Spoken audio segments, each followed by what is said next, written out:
परभणी शहर के बी रघुनाथ सभागृह में 9 सितंबर 2024 को रात 9 बजे वक्फ बिल 2024 के विरोध में जन जागृति अभियान व ओबीसी मुस्लिम एकता संवाद का आयोजन किया गया था। आए हुए मेहमानों को हार शॉल गुलदस्ता देकर सत्कार किया गया। आप इस वीडियो में ये नज़ारा देख सकते हैं।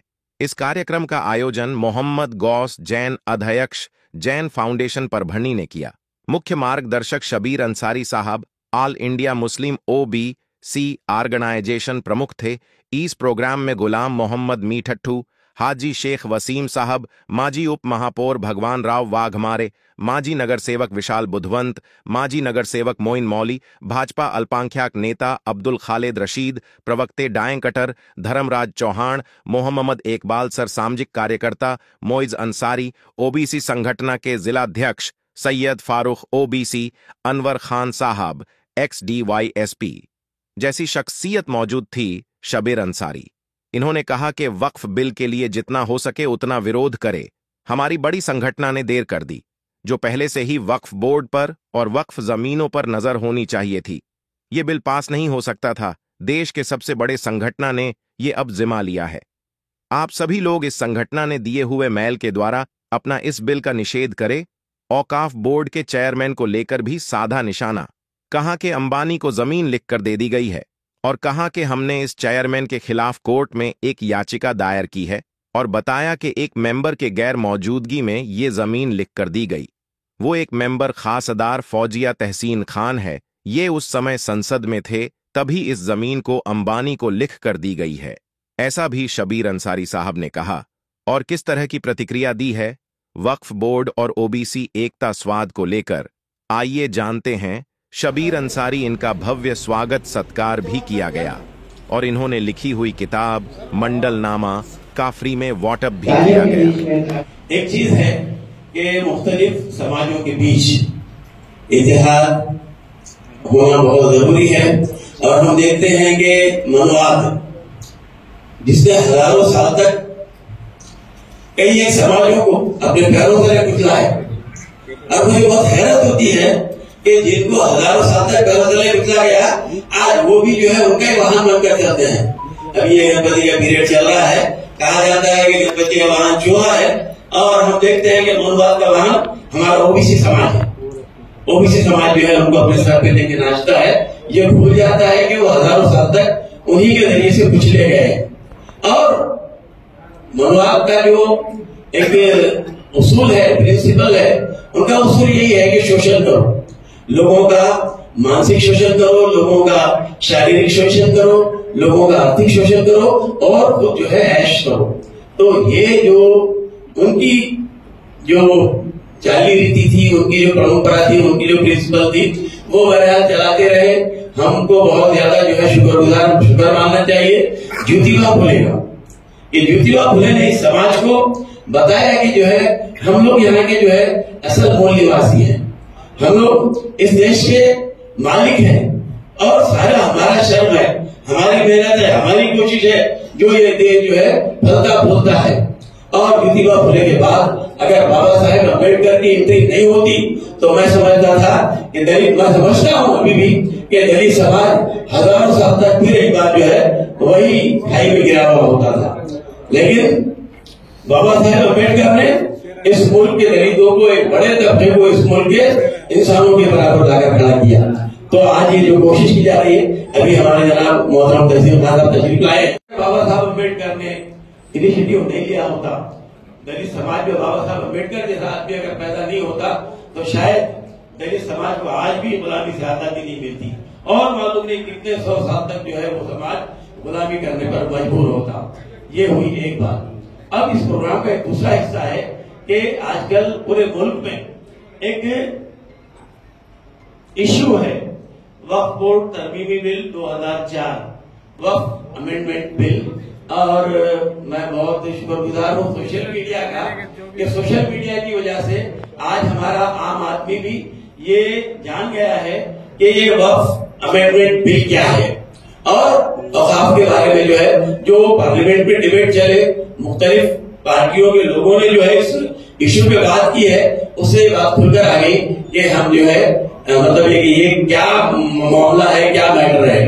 अब यहाँ पर दो तीन बातें हैं।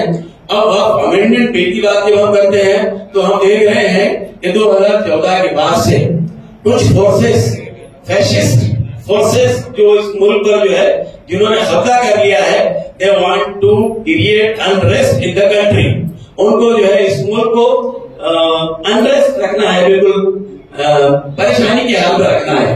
वो नहीं चाहते कि जो है लोग जो है सुकून से रहें, और वो जानते हैं कि अगर लोग सुकून से रहेंगे तो फिर लोग तरक्की करेंगे, लोगों का दिमाग जो है डेवलपमेंट की तरफ जाएगा, लोग जो है आगे बढ़ने की कोशिश करेंगे, और वो जो इजारादारी है उनकी जो मोनोपोली है वो खत्म हो जाएगी। तो मुख्तलिफ इश्यूज लाए जा रहे हैं, ऐसे इश्यूज जिनका जो है कोई मतलब है कि इम्पोर्टेंस नहीं है उनका, ट्रिपल तलाक बिल और एनआरसी और ये और वो, तो इससे जो है हासिल इस देश का कोई भला होने वाला नहीं है, दूसरी कम्युनिटीज का भला होने वाला नहीं है। लेकिन उनको जो है क्या करना है, एक इस्त्राब फैलाना है, एक जो है लोगों में बेचैनी फैलानी है, और इसी मकसद के तहत ये बिल लाया गया है। अब हमारे पास ये है कि हमारे पास पहले मराठवाड़ा बोर्ड हुआ करता था, फिर बाद में उसका एक्सपांशन हो गया, वो महाराष्ट्र बोर्ड हो गया। तो यहाँ पर बहुत सारी प्रॉपर्टीज जो वक्फ बोर्ड की है, जैसे कि अभी हमारे भाई गौसर साहब ने बताया है कि इस्लामिक प्रिंसिपल के तहत ये बात तय है कि जो चीज लोग जो है, और वो दान जो है गरीबों की फायदे के लिए, गरीबों की उन्नति के लिए, उनके विकास के लिए किया जाता है। इस्लाम का एक और उसूल है, इस्लाम का जो चौथा रुकन है वो ये है कि हर शख्स, हर वो शख्स जिसको जो है एक अमाउंट बताया गया है कि अगर उसकी आमदनी इतनी ज्यादा है तो वो अपनी आमदनी का 2.5% गरीबों के लिए निकाले, जिसको कि ज़कात कहते हैं। और उसी चैरिटी जो है प्रिंसिपल के बीच में जो है ये ऑफ पे है। तो जो शख्स जब कभी भी अपनी कोई जमीन, अपनी कोई जायदाद, खेती वक्फ कर देता है समाज के लिए, गरीबों के लिए, तो वो जो है ताक़यामत, हमारा मानना है कि ताक़यामत वो वक्फ प्रॉपर्टी रहती है। अब एक बात ये हुई कि हमारे पास पुलिस एक्शन हुआ, पुलिस एक्शन में बड़े पैमाने पर मारकाट हुई, बड़े पैमाने पर औकाफी जमीनों को, बल्कि लोगों की प्राइवेट प्रॉपर्टी को जो है कब्जा कर लिया गया, लोग अपनी जान बचाकर भाग गए। बड़ा खूनी वाकया है, बड़े जो है दर्दनाक वाकयात है, लेकिन हुआ कि जो है वक्फ प्रॉपर्टीज पर भी बड़े पैमाने पर इंक्रोचमेंट हुए। फिर ये हुआ कि जिन लोगों के हाथ में वक्फ बोर्ड रहा, उन लोगों ने भी, क्योंकि वो लोग पॉलिटिकल लोग थे, सियासी लोग थे, सियासी दबाव में रहते थे, उन्होंने भी बड़े पैमाने पर औकाफ का इस्तेसाल किया, उन्होंने शोषण किया और औकाफी जायदादों को उन्होंने जो है लोगों के हवाले कर दिया। इस वजह से आम मुसलमान के दिल में उनके ताल्लुक से चिढ़ है। वो कहता है कि जब ये अल्लाह की प्रॉपर्टी है और ये मुसलमानों के लिए है तो फिर उसका मुसलमानों को फायदा क्यों नहीं है। तो ये उनकी जो चिढ़ है वो वाजिबी है, ये सारे मामला हमारे अंदर के हैं। लेकिन आज पार्लियामेंट में जो है जो बिल लाया गया है, वो अमेंडमेंट बिल लाया गया है, गवर्नमेंट की मंशा, गवर्नमेंट की नीयत इस पे इंतहाई खराब है। गवर्नमेंट ये चाहती है कि मुस्लिम कम्युनिटीज के जितने भी ऑर्गेनाइजेशंस हैं उनको जो है पैरालाइज किया जाए। हम देखते हैं कि अलीगढ़ मुस्लिम यूनिवर्सिटी का ये हाल हुआ, जेएनयू के खिलाफ में है वो मौजूद, और हमारे जितने भी ऑर्गेनाइजेशंस हैं उनको जो है वो नुकसान पहुंचाने की कोशिश कर रहे हैं। वक्फ अमेंडमेंट बिल भी उसका ही एक हिस्सा है। वो चाहते हैं कि हमारी वक्फ प्रॉपर्टी लोगों में बांट दी जाए या उसको छीन लिया जाए, कब्जा कर लिया जाए। और आजकल तो हमारा जो मुल्क है, सारा की सारा मुल्क ही अगर अडानी और अंबानी के हवाले करने की तैयारी चल रही है तो फिर लोगों का भी छीन कर देने में क्या बुराई है उनको। तो उनको ऐसे रिसोर्सेज चाहिए जो है अपने आशाओं को खुश करने के लिए दिए जा सके। तो इस पर बहुत ज्यादा बोलने वाले हमारे शबीर अंसारी साहब हैं, उनका जो है एक बड़ा वक्त, बड़ी जिंदगी इस पर गुजरी है। और दूसरी बात यह है कि हम में से भी, हम लोग जब बात करते हैं औकाफ की, हम में से बहुत सारे लोग जो है बातें ये करते हैं कि साहब हमारे पास इतनी जायदाद है कि मुसलमानों को किसी को नौकरी मांगने की जरूरत नहीं पड़ेगी, हमारा दलिंदर दूर हो जाएगा। लेकिन हमको ये नहीं मालूम है कि हमारी जायदाद की नोयत क्या है, उसका इस्तेमाल कैसा होगा, उसका यूटिलाइजेशन कैसा होगा, उसकी प्लानिंग कैसी होगी। बहरहाल तो ये सारी बातों से हटके ये हमारी मामला है, इस पर भी हमको सतर्क रहना चाहिए। समाज को इस पर उठकर खड़ा होना चाहिए, समाज को इस पर बात करनी चाहिए। हमारे पास लोग मसलियत पसंद हो गए हैं, लोग जो है डरते हैं, खौफजदा रहते हैं। हर कोई चाहता है कि शिवाजी पैदा हो, लेकिन पड़ोसी के घर में। तो ये जो रवैया है, ये जो ट्रेंड है, इससे आपकी उन्नति आपकी तरक्की नहीं हो सकती। तो ये हमारा अपना मसला है, लेकिन वक्फ अमेंडमेंट बिल की हम जो है पुरजोर जो है उसकी मुखालिफत करते हैं और हमको उसके लिए जो मूवमेंट चल रहा है, उसके लिए जो मैसेजेस ईमेल भेजने की कोशिश है, इसमें भी हम लोग कमजोर पड़ रहे हैं। हमको ज्यादा से ज्यादा पूरी हुकूमत से जमहूरी तरीके से कॉन्स्टिट्यूशनल वे से जो है हमको उसका अपोज करना है और उसकी मुखालिफत करना है। मैं समझता हूँ कि मैं काफी कुछ कह चुका हूँ। अन्सारी साहेब आहे, त्यांचा बराचसा ओबीसीच्या बद्दलचा इथं अभ्यास असेल। आपल्याला पक्षीय राजकारण सोडून इथं बोलायचं, कारण हे सामाजिक व्यासपीठ आहे। ओबीसीच्या आरक्षणाची आपण जर पूर्वापार एक एक एक एक शिडी जर आपण लावत गेलो तर ह्याचं मूळ तुम्हाला मोरारजी देसाई पासून सापडतं। बरोबर आहे अन्सारी साहेब? मोरारजी देसाईंनी मंडल आयोगाची स्थापना केली। या व्यवस्थेमध्ये अहिरे आणि नाहिरे जो समाज होता, अहिरे म्हणजे गावातला, नाहिरे म्हणजे गावकुसा बाहेरचा, त्याच्यामध्ये तुम्हीही कुठेतरी होता, तुम्ही काही अहिरे पण होता, काही नाहिरे पण होता। त्या समाजाला या प्रवाहामध्ये आणण्यासाठी कुठेतरी आरक्षण दिलं पाहिजे एससी एसटीच्या धर्तीवर, म्हणून मंडल आयोगाची स्थापना केली। म्हणजे बीपी मंडलांना त्यांनी हे काम दिलं। काही जणांना थोडं वाईट वाटेल मी बोलत असताना, कारण मी बोलताना परखड मत मांडत असतो। त्याच्यानंतर हे मंडल आयोगाच्या शिफारशी आल्या। दुर्दैवाने मोरारजी देसाईंचं सरकार गेलं झालं। त्याच्यानंतर आल्या महामहिम भारताच्या पंतप्रधान इंदिरा गांधीजी आणि राजीव गांधी, त्यांनी या मंडल आयोगाला केराची टोपी दाखवली, कारण त्यांना ओबीसीला आरक्षण द्यायचं नव्हतं। मला इथं सांगावं असं वाटतं की देशामध्ये नवे नवे महाराष्ट्रामध्ये ज्या ज्या वेळेस ओबीसीचं आरक्षण आलं त्याच्यामध्ये मुस्लिमांमधल्या सुद्धा बऱ्याच ओबीसी जातींना आरक्षण दिलं, आणि तुम्हाला मला गाजर दाखवलं जातं की आम्ही तुम्हाला 5% देऊ, कोणी म्हणते 4% देऊ, अशा प्रकारचं आरक्षण देण्याचं गाजर दाखवलं जातं। त्याच्यानंतर तुम्ही पाहत असताना ज्याचं आपण नाव घेतो, व्हीपी सिंगांनी मंडल आयोगाची अंमलबजावणी केली आणि महाराष्ट्रामध्ये त्यावेळेचे तत्कालीन मुख्यमंत्री शरद पवारांनी आरक्षणाची अंमलबजावणी केली। शरद पवारांनी आरक्षणाची बजावणी करत असताना त्याच्यातला काही भाग भटक्यांना देऊन टाकला, ज्याचं मी प्रतिनिधित्व करतो। आणि त्याच्यानंतर ज्यावेळेस त्यांचं सरकार गेलं, त्याच्यानंतर जर मुस्लिमांच्या आरक्षणासाठी जर साहेब कोणी जर भांडलं असेल तर ते फक्त एकमेव नेता होता महाराष्ट्रामध्ये, आणि तो म्हणजे गोपीनाथ मुंडे होता। हे मला एक आवर्जून सांगावं असं वाटतं।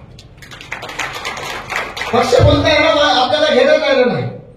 सच्चर कमिशन लागू झालं, सच्चर कमिशनसाठी लढा देत असताना आम्ही विद्यार्थी दशेमध्ये असताना सुद्धा लढा देत होतो। आपणही तिथे लढा दिला, गोस्वामीने पण दिला। सच्चर समितीचं नंतर काय झालं, सच्चर कमिशनचं नंतर काय झालं याच्या मी भानगडीत पडणार नाही, पण एक भाग आपण इथं समजून घेतला पाहिजे की ओबीसीच्या मध्ये आता माझ्या सरांनी सांगितलं काही बाळमुळे उभा राहिले, ओबीसीच्या आरक्षणावर हक्क दाखवण्याचा प्रयत्न केला, तुम्हाला आम्हाला काही गाजर दाखवण्याचा प्रयत्न झाला। कर्नाटक असेल, आंध्र असेल, काही ठिकाणी असेल, आरक्षण द्यायची भूमिका घ्यायची, परत आरक्षण काढायची भूमिका घ्यायची। आपल्याही महाराष्ट्रामध्ये तसंच झालं। माननीय पृथ्वीराज चव्हाणांनी आपल्याला 4 ते 5% आरक्षण देण्याची भूमिका घेतली, पण त्याच्यानंतर ज्यावेळेस आता आपल्याला ज्यांचा पुळका आला होता त्या लोकांनी त्याच्यावर काम केलं नाही, कारण तो पहिला मुख्यमंत्री होता की ज्यानं आपल्या आर्थिक सक्षमतेवर आरक्षण दिलं, जातीवर आणि धर्मावर आरक्षण द्यावं हे आपल्या घटनेमध्ये कुठेही लिहून ठेवलेलं नाही। आणि त्याला आर्थिक दृष्ट्या मागासवर्गीय म्हणून जे आरक्षण मिळायला पाहिजे ते आरक्षण मुस्लिमांना मिळालं। मराठ्यांचं आरक्षण उडालं आणि मुस्लिमांचं आरक्षण टिकलं, पण ते 6 महिने टिकलं, आणि नंतर सरकार बदललं आणि या सरकारनं त्या अध्यादेशाची अंमलबजावणी पुढे चालू केली नाही। हे दुर्दैव आहे। आपण इथं भांडत असताना पाहतोय आज आपल्या परभणीमध्ये पण एक आंदोलन सुरू आहे, मुस्लिमांना आरक्षण दिलं पाहिजे। त्या आंदोलनाची धग काय होईल काय नाही हे झालं, पण एक प्रकारे मुस्लिम समाज तरी एकत्र यायला लागला। अन्सारी साहेबांनी आता एक विषय काढला एनआरसी आणि एनपीआरच्या बद्दल, बिट्टूभाई पण त्याचे आता मला वाटतं साक्षीदार आहेत। एनआरसी आणि एनपीआर बद्दल मुसलमानांनी आंदोलन करू नये या भूमिकेचा प्रथम मी होतो, ज्याच्या मागचे कारण मी त्यांना समजावून सांगितलं। कारण अरे बाबा, जो समाज या देशावर या मुघलांनी राज्य केलं, हे इथले कोण आहे? इथले मूळ निवासी खरे राजकारणी जमात आहे, त्यांना एनआरसी एनपीआरची काय भीती दाखवायला लागली? त्याच्या आधी त्यांना सांगितले की त्याच्यानंतर उत्तर प्रदेशची निवडणूक आहे, बोस भाई एनआरसी एनपीआर इधर लगाया, उधर उत्तर प्रदेश निकाल के ले गए, तुमको हमको पता भी नहीं चला। हम यही कर रहे, साहित्यात मला हे कर रहे। साहेबांनी चांगली गोष्ट सांगितली, म्हणजे डिव्हाइड अँड रूल, तुमचं लक्ष वेगळीकडे करायचं, तुम्हाला नेग्लेक्ट करायचं, व्यस्त नाबूद करायचं आणि राज्य करायचं। तुमची मानसिकता एकच असते, कन्फ्यूज। आरएसएसची मानसिकता आहे कन्फ्यूज अँड रूल, कारण तुम्हाला कन्फ्यूज केलं मुसलमानांना हिंदूंच्या विरोधामध्ये, ओबीसीला करू शकत नाही दादा, त्यांना कळून चुकलंय. सगळ्या ओबीसीला वेगळं झालंय आता, त्यांचं भांडवल त्यांच्यावर उडटलंय. त्यांनी एक उभं केलं आमच्या विरोधात, मी कोणाचं नाव नाही घेणार. पण आता काय झालं माहितीये का, त्याच समाजातले तरुण ज्यावेळेस आम्हाला भेटायला येतात त्यावेळेस म्हणतात साहेब आम्ही विशालरावला बोललो साहेब, पण आता आम्हालाच आमची चूक करायला लागली. की ह्याच्यामुळे झालं कसं, उलट फायदा झाला मुस्लिमांचा. ईडब्ल्यूएसच्या आरक्षणामध्ये आदरणीय अन्सारी साहेब तुम्हाला सांगतो 10 पैकी 9 मुसलमानांचे विद्यार्थी लागले तर 1 मराठ्याचं लागलं. हे ते करायला गेले एकच झालं. एक आमचं काय झालं, आम्ही जिथं होतो तिथंच आहोत आणि जिथं आहे तिथंच राहणार आहे. हा विषय झाला ओबीसी आरक्षणाच्या संदर्भामध्ये. आणि आदरणीय घोषभाई आपण ज्या प्रकारची मुवमेंट इथं चालू करणार, मला वाटतं हा विषय मी फार आधी बोलतो की एकीकरण झालं पाहिजे. मुस्लिम ओबीसी, अहो आपण कोण, आपण नाही रे जमातीचे लोक आहोत. आपण एक झालो पाहिजे. आपण एक जर झालो तरच या सत्तेच्या चाव्या तुमच्या आमच्या हातामध्ये घेऊ. काय झालं रामगिरी महाराजांचं प्रकरण, कोण आलं हो तुमच्यासाठी? उगा यायचं स्टेजवर झपाटे हाणायच्या नंतर काय केलं, कोणी काय केलं? ढोंगणाला हात पुसण्याचं काम तुम्ही करता आणि इथं पोटपोट्या गप्पा हाणतात. अरे तुम्हीच उभं राहून आमच्या मुस्लिम समाजाचे घर दार दुकानं जाण्याची भूमिका घेतली आणि आज तुम्ही काय आम्हाला सांगताय? ऐकणाऱ्यापैकी नाहीत, माझा इथला तरुण वर्ग तर कधीच ऐकणार नाही. मला इथं सांगावं असं वाटतं की आता आपण सगळ्यांनी एक होण्याची गरज आलेली आहे. राजकारणामध्ये काय होईल त्याच्या भानगडीत मी पडणार नाही, पण एक सामाजिक समरसतेची भावना म्हणून तुम्ही आम्ही एक झाल्याशिवाय या देशाच्या सत्तेच्या चाव्या तुमच्या आमच्या हातामध्ये येणार नाही, ती भूमिका तुम्ही लक्षात ठेवली पाहिजे मित्रांनो. नाही तर काय होतंय, असे काहीतरी कार्यक्रम घ्यायचे, कुठेतरी 2 दिवस चर्चा व्हायची आणि मग जायचं. तुम्ही बघत असताल आज आमची संवाद यात्रा निघाली भटक्या लोकांची. कोण लोक होते?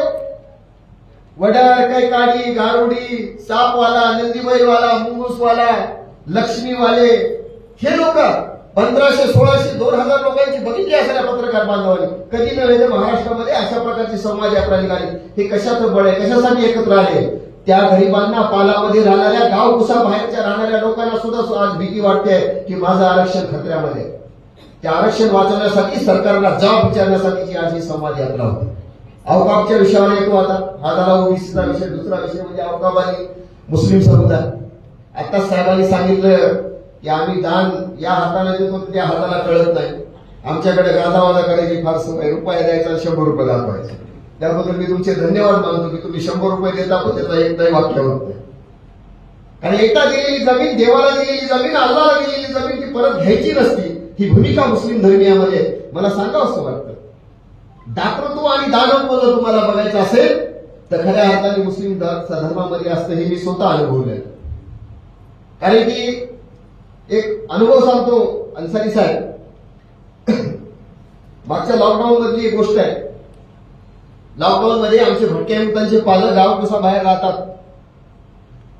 माझ्या परीने जेवढी मदत करता येईल, आमच्या संघटनेच्या एनजीओच्या पद्धतीने जशी मदत करता येईल, आमच्या भगवानराव दादांच्या पद्धतीने जशी मदत करता येईल आम्ही तशी केली. पण काही ठिकाणी आम्हाला ती मदत देऊ शकत नव्हतो, जसं किनगाव वगैरे, तसा मिट्टूबाई. अशा ठिकाणी माझे काही मित्र होते मुस्लिम समुदायाचे कॉलेजच्या जीवनात. अशा समुदायाला सांगितल्यानुसार त्या समुदायाने विचार सुद्धा केला नाही, कुठं फोटो सेशन सुद्धा नाही. त्यांना रात्रीतून ती मदत पोहोचली. हे दातृत्व दाखवण्याचं काम जर कोणाचं असेल तर त्या मुस्लिम समुदायाचं आहे. कधीची दखल घेत नाही. आपल्याला कुठं जरी काय झालं नाही, या राजकारणाने एवढी जात आपल्या डोक्यामध्ये भरवली, एवढा धर्म आपल्यामध्ये भरवलाय. आमच्या गीतेमध्ये सुद्धा सांगितलंय की कर्म आणि धर्म, अरे तुमचा कर्म हाच धर्म आहे, हेच आम्ही विसरून चाललो होतो आणि उगा या त्या धर्माला नाव ठेवतो. ते चुकीचं आहे. धर्मराज चव्हाणचा धर्म सांगितला होता, पाणी तेरा रंग कैसा जैसे मिला है वैसा. मला कोणताही जात नाही, मला धर्म नाही, मी फक्त मानवता म्हणून माणूस म्हणून जगणारा माणूस आहे. आणि माझ्यानंतर जर दुसरी कोणती जात असेल तर ती बाईची जात आहे. बस संपला. या 2 जातीच्या व्यतिरिक्त मी कोणती जात मानत. अवकाफच्या प्रश्नावर बऱ्याचशा गोष्टी आहेत, त्याच्याबद्दलचं एक बाईट पण माझं TV9ला आलं होतं की बाबा अवकाफचा प्रश्न आहे, याच्याबद्दल तुमची वंचितची आपल्या पक्षाची काय भूमिका आहे. नाव नाही घेणार. मी त्यांना सांगितलं हा विषय फार मोठा आहे. कारण की 8,000 हेक्टर जमीन अवकाफची आहे देशामध्ये. एवढ्या जमिनीमध्ये माझं एक प्रांजळ मत आहे अन्सारी साहेब, अगर कहीं पे अगर मिळता या जमिनीवर ह्या खऱ्या अर्थानं गरीबाची सेवा करायची, गोरगरीबा मुस्लिमांचं आपल्याला उत्तरदायित्व घेऊन त्या मुस्लिम समाजाचं अपलिफ्टमेंट करायचं, त्यांचं सक्षमीकरण करायचं, आर्थिक असेल, सामाजिक असेल, राजकीय असेल, शैक्षणिक असेल, तर मला वाटतं हे 8,000 एकर जमीनचा जो काही जे काही मोबदला मिळत असेल किंवा जी काही त्याची रेट येत असेल किंवा काही असेल, तर आपल्या माध्यमातून आपण एक असा ठराव करावा की ते पैसे या गरीब मुस्लिमांच्या कामाला लागले पाहिजे. नाही तर काय होतंय, आता आम्ही पाहतोय इथं अवकाप परभणीमध्ये, इथं अवकापची परभणीमध्ये बरीच जमीन आपल्या अवकापची आहे रोजभर.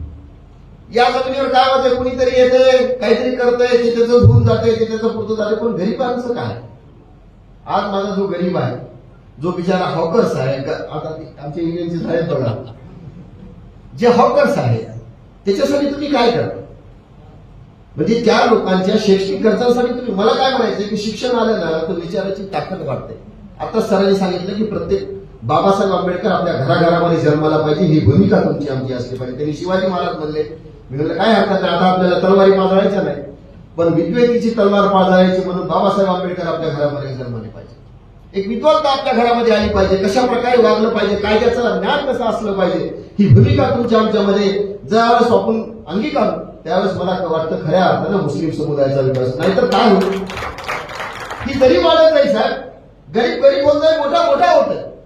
प्रत्येकाची एक ईर्ष्या असली पाहिजे, एक प्रकारची तळमळ असली पाहिजे की मी समाजासाठी काहीतरी करू शकतो, समाजाचं मी काहीतरी देणं लागतो. नुसत्या गप्पा मारून जमणार नाही. उद्या तुमच्यातून एकाएकाला जरी प्रयत्न केला की मी समाजाचं काय देणं लागतो, तर मला वाटतं समाजाचा उत्कर्ष झाल्याशिवाय राहणार नाही. ही भूमिका जोपर्यंत आपण पाळणार नाही तोपर्यंत मला वाटतं की आपण अशा ज्या भूमिका मांडतो त्या भूमिकेला सार्थकी लागतील असं मला वाटत नाही. म्हणून मी प्रथमतःच आदरणीय घोष जैन साहेबांचे इथं आभार व्यक्त करतो की त्यांनी एक चांगला सुंदरसा कार्यक्रम इथं घडवून आला. येणाऱ्या काळामध्ये आपण बऱ्याच गोष्टीवर इथं उहापोह बैठक या ठिकाणी लावली. आम्ही सगळेजण त्या बैठकीला आमच्या परीने उपस्थित झालो. तुम्ही सुद्धा आलेल्या सर्व नागरिकांचे मी या ठिकाणी आभार मानतो, अभिनंदन करतो. आणि मित्र, या ठिकाणी फक्त 2च विषयावर बोलायचं, ते बी फार शॉर्ट मध्ये बोलायचं असं तहसील साहेबांनी सांगितलं. नाही ते खान आहे, तुम्हाला माहित आहे खान म्हणलं आम्हाला पुण्याचा लय समज आलाय, आम्ही सगळे खान बघ, त्याच्यामुळे ऐकावं लागते ते मला काय म्हणायचं. तर आपल्या जिल्ह्याच्या खासदार फौजियाताई यांनी सुद्धा या बिलाच्या बाबतीत खूप काही आपल्याला माहिती आपल्यापर्यंत पोहोचलेली आहे आणि ती सगळ्याला माहिती आहे. आता सगळ्यात महत्वाचा प्रश्न आहे की ओबीसी, मुस्लिम ओबीसी आणि ओपन मधले ओबीसी हे एकत्र यावं म्हणून आपण या ठिकाणी जमलो. एवढाच उद्देश आहे आजच्या बैठकीचा. राजकीय काही नाही, आजच्या घडीला तर राजकीय याच्यात काही नाही. आज आपण क्लिअर भूमिकेतून माणसं म्हणून एकमेकाला भेटणार, ते कोणते असो, पण ओबीसीचे सगळे प्रश्न एका स्टेजवरून मांडता येतात का, ह्या उद्देशाने आपण या ठिकाणी आलेलो. ओबीसीच्या मुस्लिम समाजातील अडचणी असोत किंवा आमच्या समाजातल्या असोत किंवा आणखी कुठल्या समाजातल्या असोत, ह्या अडचणीला आपण कुठेतरी सगळ्यांनी एकत्र येऊन सोडवलं पाहिजे. प्रत्येक समाजामध्ये ओबीसी असतील, 374 जाती येतात, प्रत्येक ठिकाणी कोणी आपापल्या परीने काम करत असेल, पण हे सगळं काम एका ठिकाणी व्हावं. बलुतेदार, आलुतेदार, ओबीसी मधील मुस्लिम, वेगवेगळ्या जाती आहेत, मुस्लिम मध्ये सुद्धा अनेक जाती आहेत ओबीसी मध्ये काम करणारे, हे सगळ्या जातीने एकत्र येऊन काम करण्याचा हा एक प्रयोग आहे. हा प्रयोग सक्सेस करण्याकरता आपण सर्वजण या ठिकाणी आलेलो. दुसरा आहे बिलाचा प्रश्न आहे. आता त्या बिलाबद्दल अन्सारी साहेबांनी सांगितलं की त्या बिलाच्या बाबतीत आपल्याला जी काही माहिती मिळाली किंवा आपल्यापर्यंत जी माहिती आली, आता तुम्हाला सांगायच्या काही गोष्टी कोणाला गरज नाही की सरकार कोणाचं आहे आणि सरकार काय करेल, ह्या सगळ्या गोष्टी तुम्हाला सुद्धा माहित झालेल्या. मग ते एनआरसी असो, आता एक बिल आणलंय, त्या बिलाबद्दल थोडं बोलतो आज. त्या बिलाच्या माध्यमातून हे आणलं म्हणजे आपण उगाच जमा नाही झालो आणि लोकांच्या मनात ती भावना आहे की हे बिल काय, त्या बिलामुळे काय निर्माण होणार एवढ्या. तर हे जे सरकार आहे, सेंट्रल गव्हर्नमेंटचं जे सरकार आहे, जे 10 वर्षापासून चाललंय या देशामध्ये, यांनी वेगवेगळ्या माध्यमातून सगळेच रिझर्वेशन, ते मायनॉरिटीचं रिझर्वेशन असो की कुठल्याही समाजाचं रिझर्वेशन असो, रिझर्वेशनला विरोध करणारं हे सरकार आहे. मग ते नोकरीचं रिझर्वेशन असलं तरी हे विरोध करते आणि असं बिल जरी आलं एखादं ते विरोध करते. आता हे बिल आणण्याचं काहीच कारण नव्हतं आजच्या घडीला, जे चांगले पहिले कायदे इतके सक्षम आहे किंवा त्याच्यात थोडेफार प्रमाणात दुरुस्ती सुचवायला पाहिजे होती किंवा दुरुस्ती आणायला पाहिजे, ते काही ना आणता एकदम बदलच आणण्यात येतात. म्हणजे काय करायचं यांना, ह्या सगळ्या जमिनी सरकारच्या ताब्यात द्यायच्या इनडायरेक्टली. आज नाही कळणार, ते 2 वर्षाने तेच होईल, आपल्याला कळेल, पुन्हा उशिरा कळेल. ह्या सगळ्या जमिनी ताब्यात घ्यायच्या आणि त्याच्यावर गव्हर्नमेंटचे माणसं बसवायचे. आज जे आपापल्या समाजाचे लोक वेगवेगळ्या मंडळावर असतात, आपापला जे कारभार करतो, तसं नाही करायचं त्यांना. हे सगळं एकत्र करायचं आणि त्यांच्या ताब्यात घ्यायचं. मग तिथून कोणाला काय करायचं, काय नाही करायचं, त्याच्यात इंटरफेअर कसा करायचा, त्याच्यात काय प्रॉब्लेम निर्माण करायचे, हे कुठल्या तरी मार्गाने अशी परिस्थिती निर्माण करायची, सगळ्या मानवतेला परेशान करायचा, हा सेंट्रल गव्हर्नमेंटचा प्युअर उद्देश. आणि ह्या उद्देशाला सफल न होऊ द्यायचं असेल, याला सक्सेस नसेल होऊ द्यायचं, तर तुम्ही आम्ही आता वेळेलाच आपण जागरूक झालं पाहिजे. आणि ज्या काही अडचणी निर्माण होणार आहेत त्या न होण्याकरता आपण एकत्र येऊन, तुम्ही असो की आम्ही असो, आता तुम्ही उद्या समजा त्या बिलाच्या विरोधात काल काही निवेदन दिलं, आम्हाला सुद्धा कॉल केला असतं तर आम्ही आलो असतो. आम्हाला बोलून तर पहा ना, किंवा तुम्ही आहेत का नाही, ते प्रत्येकाचं काम आहे. आपण सगळ्यांना आम्हाला सांगा, आम्ही येतो तुमच्याकडे. एक तर तुम्ही आम्ही एकत्र झालो तर इथं काहीतरी निर्माण होईल.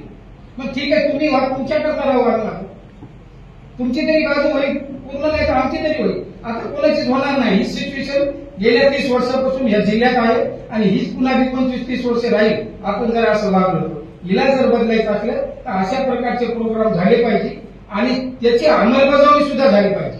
ही काही निवडणुकीपुरती अंमलबजावणी झाली आणि पुन्हा निवडणूक झाली की आपण तुम्ही तुमच्या घरी, आम्ही आमच्या घरी, तर त्याच्यात काही रिझल्ट येणार.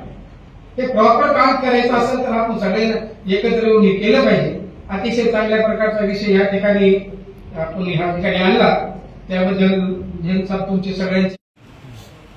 आज के इस प्रोग्राम के मेहमान खुसूसी और वो रवा जनाब शब्बीर अंसारी साहब, जिन्होंने अपनी जिंदगी का पूरा वक्त जो है ओबीसी समाज की तरक्की और उन्नति के लिए और हुकूमत महाराष्ट्र से जद्दोजहद करने में लगा दी. और जब उसके बाद जो हालात आए, उसके बाद उन्होंने वक्फ तहरीक की हैसियत से भी जो है बहुत बड़ा काम महाराष्ट्र के अंदर किया.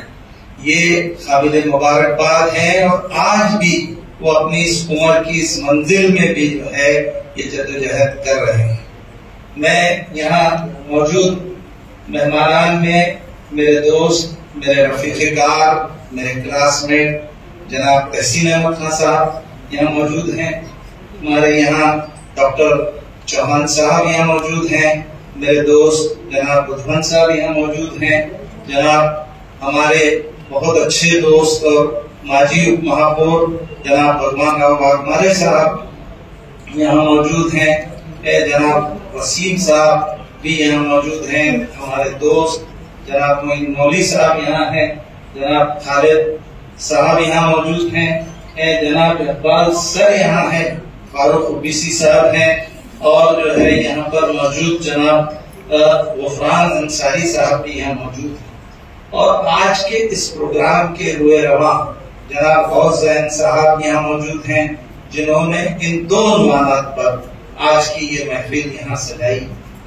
मैं मुबारकबाद देता हूँ और आप तमाम की यहाँ मौजूदगी इस बात का एहसास दिला रही है कि आपके अंदर वो जज्बा और वो है कि जो है आप ये चाहते हैं कि वह एक्ट को समझें, आप जो है ये चाहते हैं कि ओबीसी के इत्तेहाद को हम समझें. देखिए किन 2 उन्वानात हैं, मैं कहां से शुरू करूं. मैं ये चाहूंगा कि वक्फ जो है ये पूरे हिंदुस्तान के अंदर पहले जो है महाराष्ट्र के अंदर वक्फ जो वक्फ बोर्ड है, ये मराठवाड़ा वक्फ बोर्ड की हैसियत से यहाँ इसलिए था कि ये निजाम हुकूमत के अंदर हम लोग रहते थे और निजाम हुकूमत में ये वक्फ बोर्ड बना और जो है मराठवाड़ा वक्फ बोर्ड बाद में महाराष्ट्र के अंदर 1950 के बाद जो है ये अमल में आया. ये बम्बई या अलग इलाकों में वहाँ जो वक्फ की शक्ल थी वो ट्रस्ट की शक्ल में थे और जो है लोग जो है ट्रस्ट रजिस्टर्ड थे और रजिस्टर्ड ट्रस्ट की शक्ल में या तो उसके जिम्मेदारान थे, और यहाँ जो वक्त है वो वक्त जो है मुतवलियों की शक्ल में और उसकी शक्ल में जो है यहाँ महाराष्ट्र के अंदर वक्त है। वक्त का मराठवाड़ा का जो वक्त है ये दो माना पर है। वो एक तो जो है खिदमत माश और खिदमत उसके दो मानात हैं। अब ये जो है ये पूरे हिंदुस्तान में जब वक्त एक्ट बना 1995 का, उसकी अमलावरी जो हुई वो जो है एक बाद में ये जो है वक्त एक्ट बना। अब ये वक्त एक्ट में भी हम ये आज जो है हुकूमत जो बीजेपी की हुकूमत है और जिसने इसको तरमीम किया है, और हम ये चाह रहे हैं कि ये वक्त एक्ट न बने, क्योंकि ये वक्त एक्ट में बहुत सारी चीजें ऐसी है कि जिससे जो है फायदा पहुंच सकता है। ये वक्त एक्ट बना जिस हुकूमत के दौर में भी, इसमें भी कई खामियां जो है अगर निकाली जाए तो आज भी जो मौजूदा लोग हैं वह बोर्ड के जो चेयरमैन हैं या जो लोग हैं वो भी जो है इस एक्ट का फायदा उठाकर जो है 30 साल और 40 साल की लीज और ये तमाम चीजें जो है ये भी जो है इसके अंदर खोद करते हैं। ऐसी बात नहीं है कि, मगर आज जिस अंदाज में इस वक्त एक्ट को खत्म करने की कोशिश की जा रही है, ये जो है इस पर हमको समझने की जरूरत है। समाज के लोग हैं, ये भी यहाँ मौजूद हैं, ये भी समझे कि वक्त क्या होता है। वक्त ये है कि ना तो हुकूमत की जानिब से कोई जगह दी गई है मुसलमानों को, ना जो है वक्त की जमीन जो है ये मुसलमानों ने अपने तौर पर किसी इदारे के लिए, किसी मस्जिद के लिए, किसी दरगाह के लिए, किसी और पर्पस के लिए उन्होंने अपनी जायदादों को वक्फ किया, ताकि उससे आने वाली इनकम को और उससे जो है जो इनकम होगी वो जो है जरूरतमंद मुसलमानों के ऊपर जो है खर्च और उनकी तरक्की और फलाह बहबूदी के लिए जो है काम किया जाए। लेकिन आज जो मराठवाड़ा वक्फ बोर्ड है उसमें जो मुतवल्ली हजरात हैं वो ये समझते हैं कि ये जायदादें हमारे बाप की, हमारी खुद की है। वो ये नहीं समझते कि इसका जो पर्पस है, इसका जो मकसद है, ये किस मकसद के लिए वक्फ की गई, इसकी आमदनियों से जो है किनको फायदा पहुंचाना चाहिए। ये भी जो है जहां हम हुकूमत के साथ हमारा रोना है, वहीं जो है हम अपने आप पर भी रोना रोते हैं कि हमारे लोगों की वजह से भी हमारे वक्त को नुकसान पहुंचा, और उसके जिम्मेदार हम भी हैं, क्योंकि हमने मसलिहत से काम लिया, हमने जो है मामलात को जो है नहीं समझा, और हमने हमेशा जो है जाने दो भाई अपने को क्या करना है, उन्हें करना, उसके मामले में अपने को क्यों टांग रहा है, उसके मामले में हमको क्यों मुदाखलत करना है। जहां सच्चाई है उस पर हमने कभी बात नहीं की, और जो है आज हम जब ये हालात आ रहे हैं तो हम जो है आज मुस्तहिद होने के लिए हम तैयार। यकीनन इस वक्त ही ये जो वक्त एक्ट लाया गया, अभी देखिए कि अभी हमारे पास 3 दिन है, 13 तारीख तक जो है ये हम अवामी एहतजाज के शक्ल में जो है एक एहतजाज कर सकते हैं। अभी आज ही जो है मुस्लिम पर्सनल लॉ बोर्ड की ये मीटिंग से पहले एक जूम मीटिंग हो रही थी, उन्होंने कहा कि जो है 40-42 लाख ऑब्जेक्शन जो है अभी तक आ चुके हैं, मगर वो ऑब्जेक्शन में जो है खिलाफ भी हो सकते हैं और तायीद में भी हो सकते हैं, ऐसे भी हो सकते, मगर हमारी जो है बेहिसी का आलम यह है कि हम जो है ईमेल के जरिए भी अपना एहतजाज दर्ज कराने में आगे नहीं, और हम पीछे हैं। हम ये, क्योंकि ये जायदाद किसी हुकूमत की जानिब से हमको दी गई नहीं है, ये जायदादें ये जो है हमारे बुजुर्गों ने और आबा और अजदाद ने इस मकसद के लिए जो है वक्फ की कि इसका फायदा जो है हमारी जो जरूरतमंद हमारी समाज है उस तक जो है पहुंचे। इसके लिए जो जद्दोजहद जनाब शबीर अंसारी साहब कर रहे हैं, और उन्होंने ये भी कहा कि जो है हम मौजूदा जो वक्फ बोर्ड के लोग हैं हम उनको भी पकड़कर जो है उनसे भी जवाब पूछेंगे। अभी फौजिया मैडम ने भी जूम मीटिंग में कहा कि महाराष्ट्र वक्फ बोर्ड के जो चेयरमैन हैं वो ये नहीं चाहते कि जो है जिस तरह से आंध्रा कि वक्फ बोर्ड ने एक ठराव दिया कि जो है हम जो है ये तरमीम नहीं चाहते, उस तरह से महाराष्ट्र वक्फ बोर्ड के लोग नहीं चाहते कि जो है इस तरह का कोई ठराव दिया जाए। उसके लिए जो है एक फौजिया मैडम बहुत कोशिशें कर रही है और उन्होंने आज जूम मीटिंग में भी ये उलमाए कराम से ये बात कही कि जो है हमने उस चेयरमैन को भी कहा और चेयरमैन पर दबाव डालने की जरूरत है कि जो है कोई ऐसा ठराव लिया जाए कि जिसकी वजह से जो है वक्फ बोर्ड की जो तरमीम हो रही है वो जो है महाराष्ट्र वक्फ बोर्ड को हुक्म नहीं। लेकिन वो नहीं चाहते, वो लोग नहीं चाहते कि जो है इस तरह का कोई ठराव लिया गया। लेकिन ये अवामी तहरीक अगर बनती है, ये अवामी तहरीक अगर बनती है तो उन लोगों का भी जो है गिरफ्तार पकड़ा जाए कि उनसे भी जो है जवाबदेही पूछी जाए कि जो है आपकी क्या जिम्मेदारी है कि जब आपने इस ओहदों को कबूल किया है तो जो है क्या आप इस पर जो है जब फायज हैं तो क्या ये हमारी जायदादों की आप रखवाली करना चाहते हैं या जो है आप किसी और रास्ते से इन जायदादों को जो है एक हुकूमत के उन चहितों के हवाले करना चाहते हैं। इन तमाम चीजों पर जो है हमको गौर करने की जरूरत है। रही बात अब ओबीसी का जो मामला है, ओबीसी का मामला जो है अब उठा, महाराष्ट्र में ये बात आज आई, लेकिन पूरे इंडिया में जातिगत जनगणना की बात हो रही। ओबीसी का मामला महाराष्ट्र में जब मराठों का रिजर्वेशन की बात आई, लेकिन इससे पहले यह हाल था कि जो है हिंदू बोले तो सब आ गए, मुसलमान बोले तो एक दलित हो गए और मुसलमानों के साथ जो सुलूक हुआ वो सब जो है जिस अंदाज में भी जो सुलूक हुआ उसको जो है मुसलमानों ने देखा और जब पार्लियामेंट के इलेक्शन आए तो मुसलमानों ने इसी मकसद से जो है चाहे वो इख्तियार में आए या ना आए और वो जो अपोजिशन पार्टी को जो है मुसलमानों ने वोट दिया और इसीलिए आज जो है अपोजिशन इतनी मजबूत है कि जिसकी वजह से ये पार्लियामेंट में जो बिल आया है वो बिल जो है वरना आपने देखा होगा कि जो है 2014 से आज तक जितने भी बिल आए, चाहे वो 3 तलाक का हो, चाहे वो हमारी खवातीन के ताल्लुक से हो या मुसलमानों के ताल्लुक से जो भी बिल लाए गए वो जो है बगैर किसी बहस के मंजूर कर लिए गए और आज भी वो ये चाहते हैं कि जो है क्योंकि राज्यसभा में उनकी मेजोरिटी नहीं थी और ये जो अभी परसों 12 जो राज्यसभा के मेंबर आए और उनकी जो मेजोरिटी 3 वोटों से बड़ी है वो ये चाहेंगे कि जो है ये बिल को फिर से जो है दोहराए और जो है वो राज्यसभा में भी जो है मंजूरी के लिए की उनकी प्लानिंग है। हमको जो है अवामी तहरीक चलानी पड़ेगी।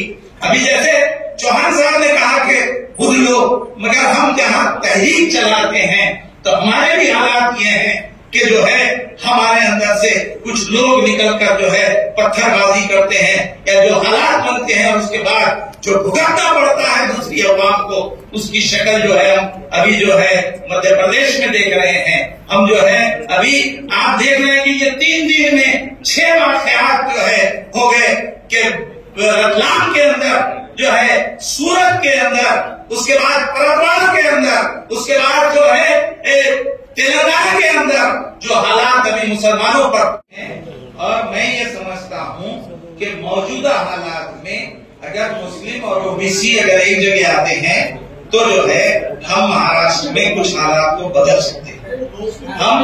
हम जो है अगर ओबीसी और आज हम अपने आप को ओबीसी महसूस कर रहे हैं।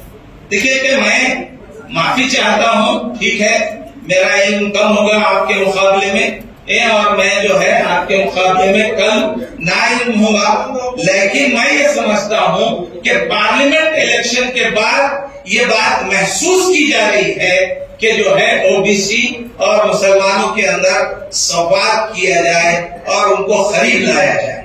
मैं जो संवाद आज यहाँ मुनक़्क़द किया गया उस सिलसिले में मैं ये कहूंगा कि जो है हमको एक जगह आना चाहिए, अपने तमाम मसाइल को बाजू में रखकर एक जगह आना चाहिए और जो है हमको ओबीसी और मुस्लिम समाज को जो एक जगह आकर अगर हम कुछ कर सकते हैं तो आने वाले महाराष्ट्र के इलेक्शन में जो है हम चेंज ला सकते हैं। ये काम अगर होता है तो इसके लिए हम ये कहते हैं कि हम शब्बीर अंसारी साहब के साथ हैं। वो जो भी फैसला करेंगे मुसलमान है ये उनका साथ देंगे इंशाअल्लाह। और ठीक है कि हमारी वक्त के मामले में हमारी कुछ कम मालूमात होगी, आपकी हमारे से ज्यादा होगी, क्योंकि आपका तजुर्बा हमसे बड़ा है और हमारा तजुर्बा आपसे कम है। मैं यही कहूंगा कि जो है ये राह दुश्वार, दूर है मंजिल, हर कदम को संभालना होगा और पांव में हर चुभा हुआ कांटा चलते चलते निकालना होगा। खुदा हाफिज। शुक्रिया। पिछले 4-5 साल से हम 10-15 लोग हर समाज के एक जगह पे आके जिन्होंने ओबीसी के लिए कुछ तो भी करना चाहिए, ओबीसी का रिजर्वेशन भी धोखे में, ये बात हमारे ध्यान में काफी ज्यादा हूँ। इतने अच्छे आपके प्रोसेस हो गया, इतने अच्छे प्रोग्राम का ऑर्गेनाइजेशन जिसने ऑर्गेनाइज किया, वो मेरे करीबी दोस्त जिनका नाम लेना क्रम प्राप्त है, दोस्त हैं साहब। तो साहब हम 4-5 साल से ओबीसी के मूवमेंट चला रहे हैं। 10-12 लोग एक जगह पे आए, आगे हमने जब हमको समझ में आया कि ओबीसी का रिजर्वेशन भी कहीं तो धोखे में आने जैसा है, कुछ करना चाहिए, तो उससे हमने जो शुरुआत की, अभी तक हमने कम से कम 4-5-6 बहुत बड़े बड़े प्रोग्राम, हर साल एक प्रोग्राम 2 प्रोग्राम लेते हैं। मंडल कमीशन की यात्रा निकाली। पहला जो हमने ओबीसी का मेला यहाँ पे लिया, एक शॉर्ट नोटिस पे सिर्फ 4-8 दिन के तैयारी में 25,000 लोग एक जगह पे यहाँ पे आए। और आपने देखा होगा कि कल के इलेक्शन में फिर 4-5 साल में ओबीसी जो कभी एक जगह पे नहीं थी, वो आज ओबीसी पूरी एक जगह पे आई है। अब रही बात ओबीसी और मुस्लिम कम्युनिटी, तो सब जितने जिसकी हिस्सेदारी उतनी उसकी भागीदारी। अगर ओबीसी संख्या में 54% 60% अब जाते जनगणना हुई नहीं, तो जाते जनगणना हुई नहीं, मैं अंदाज से बोल रहा हूँ। जैसा परगना डिस्ट्रिक्ट में जिंतूर कॉन्स्टिट्यूंसी है जहां पे 82% माइनॉरिटी और ओबीसी है, तो ओबीसी में थोड़ी अवेयरनेस अभी आ गई है, ओबीसी जाग गया है, ओबीसी के साथ आ रहा है। बट मुस्लिम और ओबीसी, मुस्लिम या हिंदू ऐसा बोलेंगे आप इसको, ये दोनों का जो कम्युनिकेशन गैप है, जैसा मैं हूं, मैं हर शादी में आखिर में जाता हूँ, मस्जिद में बैठता हूँ, बयान सुनता हूँ, मुशायरे सुनता हूँ, सब शायद मेरे को पहचानते हो, मैं उनको पहचानता हूँ। तो ये हर हिंदू ने जब खुल के या फिर मुस्लिम कम्युनिटी हिंदू के पास जब आएंगे, तो ये पूरी जो दरी है मुस्लिम और हिंदू की, ओबीसी और हिंदू के, मुस्लिम और हिंदू, तो ये एक जगह आने का कुछ तो भी इतिहास हो सकता है। और हमारा डिस्ट्रिक्ट ओबीसी को पूरक है।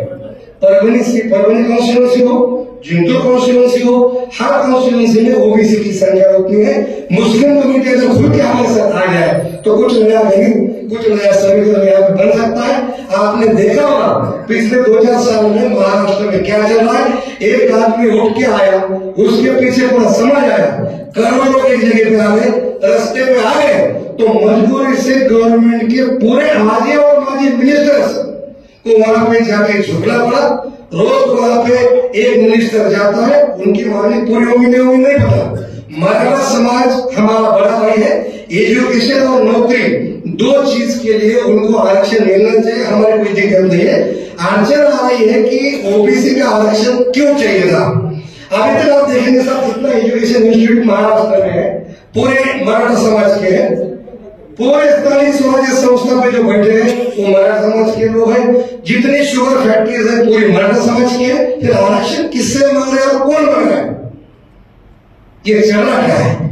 मराठी में इसको बोलेंगे झाड़ी का शुक्राचार्य। आप लोग देखेंगे फूल पत्तों की, कुत्ते बिल्लियों की, हर चीज की झाड़ों की जनगणना हो, जाति न्याय जनगणना क्यों नहीं हो, इसके पीछे कौन है। तो अपनी ओरिजिनल मांग ये चाहिए कि जाति न्याय जनगणना होनी चाहिए, जिसमें से ये पिक्चर पूरा क्लियर हो जाएगा। और होने दीजिएगा, एक बार होने दीजिए, जितनी जितनी जिसकी संख्या बढ़े उतनी उसकी भागीदारी। अगर ये नहीं तो संख्या पूरी क्लियर होना चाहिए। जैसा मुस्लिम कम्युनिटी है, मुस्लिम कम्युनिटी में ओबीसी कितनी है ये अभी तक किसी को मालूम नहीं। मुझे लगता है कि मुझे कम मालूम है, तो बाकी कोई लोगों को मालूम कितना मुझे नहीं पता। 374 376 जात ओबीसी में आती है मेरे मामले के हिसाब से। तो ये हर चीज पे आप काम कर रहे हैं, हम आपके साथ कंधे से कंधा लगा, इसके आगे भी आप जो हुक्म करेंगे हम आपके साथ रहेंगे। न हम सफर न हम नशी से निकलेगा, हमारे पावर का हम ही से निकलेगा। तो अपने को अपना रहनुमा जो है हमको चुनना पड़ेगा। दिक्कत एक बात की हो जाएगी, हर आदमी को आप अपन देख रहे हैं एक आदमी को अगर पूरा समाज फॉलो करना है तो वो आदमी वो समाज का भगवान हो गया। उसमें डॉक्टर सुप्रीम कोर्ट के वकील मुख्य चीफ काउंसिल को मिलने गया था, चौधरी नाम के दिल्ली में। आपको मैं दिल्ली में थोड़ा सा घर पे आप ध्यान से साहब आपके किताब का होता है मुझे तो उनकी मेरी बात हुई ये इतने आप एजुकेटेड लोग हो, एक आदमी के पीछे जा रहे हो, आरक्षण के बारे में आपको सब मालूम है, आप समाज के सामने बात रखते क्यों नहीं? उनका बोलना है कि हम अगर कुछ बोलने जाएंगे तो समाज खिलाफ जाएगा। इसका मतलब समाज बड़ा है, समाज के आगे कोई बड़ा नहीं है। और अगर समाज ने ठान लिया तो कुछ भी हो सकता है कि समाज में कि कुछ 1 2 3 4 जो है उनको कम होना पड़ेगा। वो जब कम हो जाएंगे अपने को अपना रहनुमा चुनना पड़ेगा और वो सही आदमी चुनना पड़ेगा। देखिए अगर वो ऊपर जाके आप देखेंगे विधानसभा में हो या लोकसभा में हो, अपने आदमी होंगे तो अपने कुछ बात अपन मनवा सकते हैं। मैं पॉलिटिकल हिसाब से बात कर रहा हूँ, तो आप लीड कर रहे हैं, मैं आपको मतलब आपका शुक्रिया अदा करता हूँ, मुबारकबाद देता हूँ, आपको शुभेच्छा देता हूँ।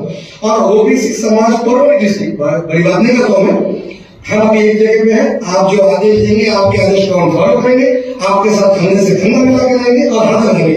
इतना बोलता हूँ जय हिंद जय महाराष्ट्र। मोसेस डाइस और हमारे मोसेस सामयिक, ये बड़ा छोटा और बहुत अहम इजलास सामने लिया। मैं उनको इस प्रोग्राम के लेने के लिए मुबारकबाद देता हूँ। सच पे शब्बीर अंसारी साहब का जो काम है ओबीसी मुस्लिम ओबीसी के लिए, उसकी तारीफ करना भी बड़ा मुश्किल है। तारीफ करने में सूरज को दिया दिखाने के बराबर है। मैं देखता हूँ कि 3 दहाइयों से शब्बीर साहब अंसारी साहब मुस्लिम ओबीसी के लिए काम कर रहे हैं और ये इतना बड़ा काम है कि मैं आपसे बताता हूँ कि कई जगह मुझे देखने में आया कि कई ऑफिसर्स मुस्लिम के दिखे, तो मैंने उनसे पूछा कि आपने कैसे स्टडी किए, क्या है, तो जितने ऑफिसर्स उसमें मैक्सिमम ओबीसी के दिखे। डॉक्टर्स में भी देखेंगे आपने बच्चे मुस्लिम्स के ओबीसी के अंदर है, नॉट मुस्लिम्स बोल के। तो ये जो आपने अपने कौम पे एक बड़ा कर्म किया है, इसके लिए अल्लाह ताला तो आपको अजर देंगे और हम भी आपके शुक्रगुजार। तारीख में हिंदुस्तान की महाराष्ट्र की तारीख में ये बोला जाता है कि ये शाहू फुले अम्बेडकर का स्टेट है। इस जमाने का मौर्य जब तारीख लिखेंगे तो मुझे ऐसा लगता है कि शाहू फुले अम्बेडकर के बाद मुस्लिम ओबीसी के शब्बीर अंसारी का नाम जो शख्स इतना डेडिकेटेड है, अपनी जिंदगी जिन्होंने वक्त की और बेलोस आदमी, मुझे ऐसा लगता है कि हर जिले में शब्बीर अंसारी साहब के जैसा आदमी पैदा हो और उस डेडिकेशन से। वक्त बोर्ड के बारे में तो मैं नहीं कहना चाहता क्योंकि मुझे भी टाइम दिया गया, कभी दिया है, बाद में सब भूल के देख रहे हैं। लेकिन मैं आपको बोलता हूँ कि ये वक्त बोर्ड का जो बिल है वो 100% पास होने वाला, क्योंकि ये सारी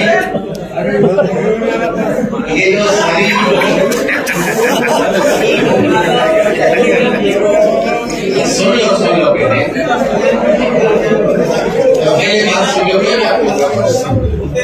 पहले बात सुन लो कि ये बिल आया पार्लियामेंट में मेजॉरिटी के साथ बिल पास हो। सबसे पहले जैसा इन्होंने ये बीजेपी वालों ने मुस्लिम दुश्मनी के अंदर मुस्लिम को कमजोर करने के अंदर मुस्लिम्स को मेन घरे से हटाने के लिए, हिंदू मुस्लिम करने के लिए, हमारे कमजोर है ढूंढ के उनको खत्म करने की साजिश, 3 तलाक का मसला जो था हमारा शरीर मसला, उसको उन्होंने औरतों के ऊपर रहम, बहनों के ऊपर रहम के हिसाब से उन्होंने तलाक का मसला उठाया, 3 तलाक का, उसको बिल पास कराया। उसके बाद 370 का उन्होंने ऐसे ही वो भी बिल पास कराया। कश्मीरियों ने बहुत सारे लोगों ने कहा कि 370 आ जाएंगे और सारे हिंदुस्तान में आग लग जाएगी, कश्मीर में आग लग जाएगी, कुछ भी नहीं। किसानों ने 1 साल 1.5 साल 50,000 किसानों ने जो उसके बारे में मोर्चा निकाले, उसके बारे में धरने दिए, लेकिन उनका कोई फायदा नहीं। 700 किसान मर गए, ये देश ऐसा। इसमें जो सस्ताई और जो ज़हनी बीमार जो ताकत है, जब तक आप पॉलिटिकल शऊर के साथ अगर आप नहीं चलेंगे तो कल आप किसी की प्रॉपर्टी भी खरीदना है आपको तो आपको परमिशन लेना पड़ेगा। ये ऐसे दिन आने वाले। मुसलमान किसी हिंदू की प्रॉपर्टी नहीं ले सकेंगे, आज खरीद नहीं सकेंगे। ये भी बिल उन्होंने ऐसा उनकी भी कोशिश चालू है। हमको और 2 मिनट बोलो ना। जब गुजरात में जब फसाद हो गए, बहुत ज्यादा है। नहीं ज्यादा नहीं, मैं जज्बात की बात बोल रहा हूँ। जब गुजरात में फसादात हुए, ये जो साबरमती ट्रेन चलाया उसके बाद किए, तो बहुत सारे मुस्लिम्स को उन्होंने कत्ल किए, मारे जानबूझ के, सब जो भी है आपको सारी चीजें मालूम है।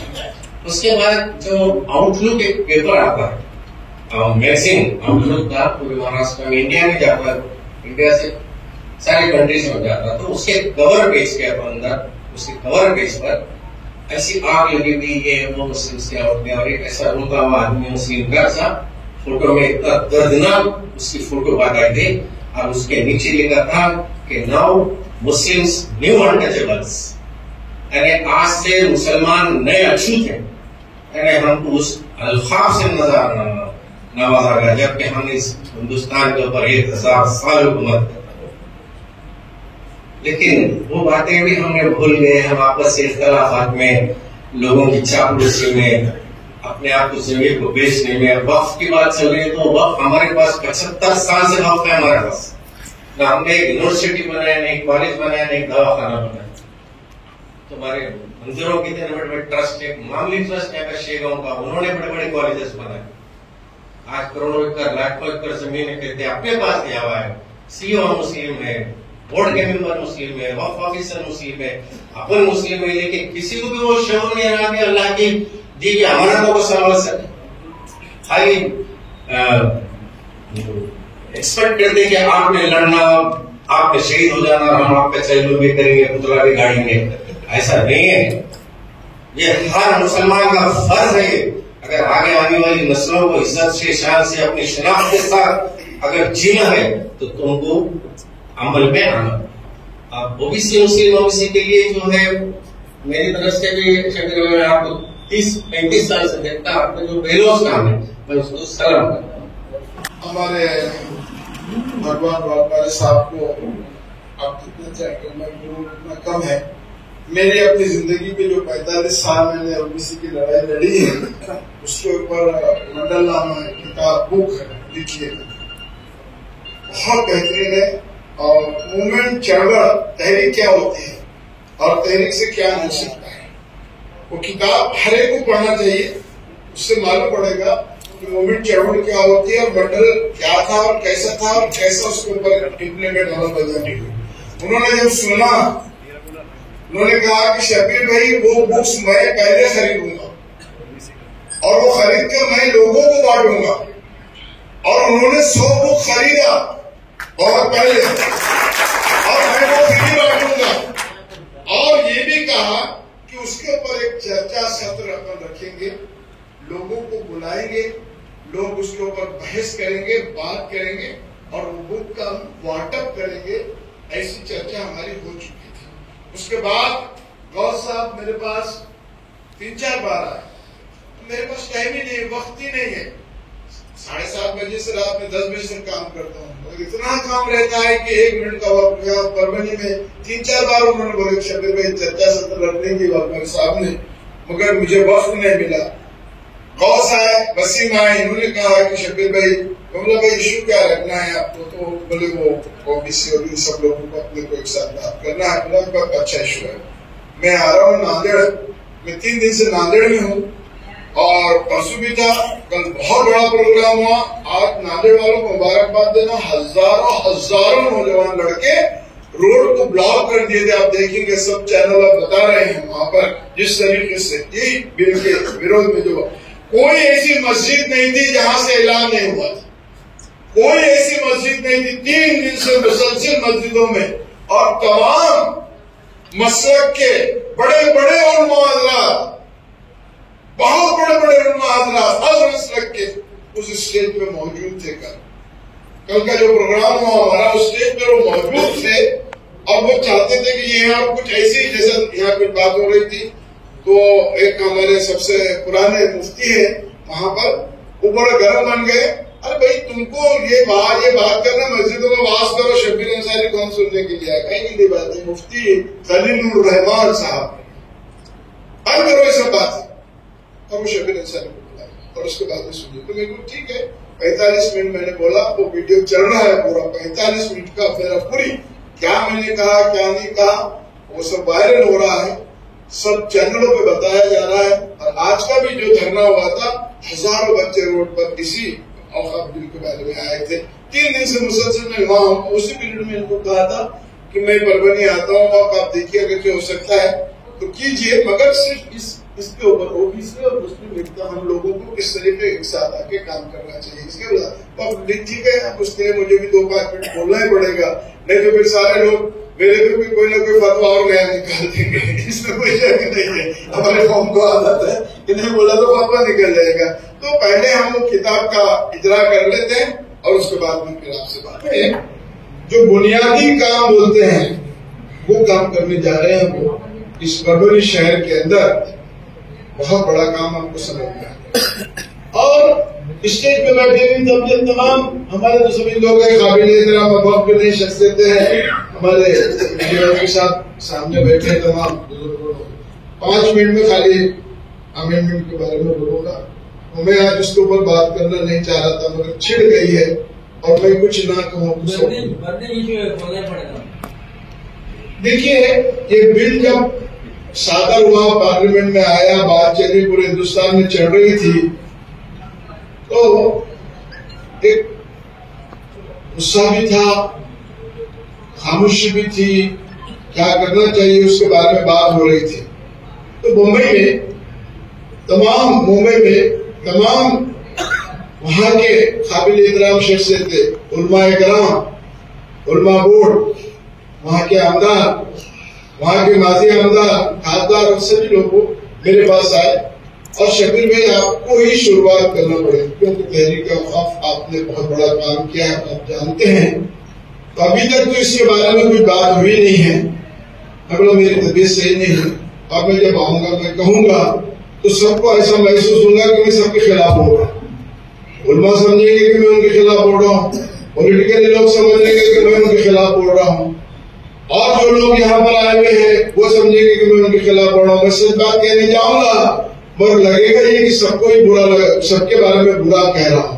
बोले नहीं, आपको कहना पड़ेगा। इस्लाम जिमखाना में पहली मीटिंग हुई वक्फ बिल के तरफ के बाद में से शुरू हुई, और वहां अमीन पटेल जो वहां के अभी आमदार है, मेरे बाजू बैठे थे, वारिस पठान जो हिमायन के थे, मेरे बाजू बैठे थे, बाबा सिद्दीकी का बच्चा, उलमा बोर्ड के अध्यक्ष, सबसे सब पूरा भाव था।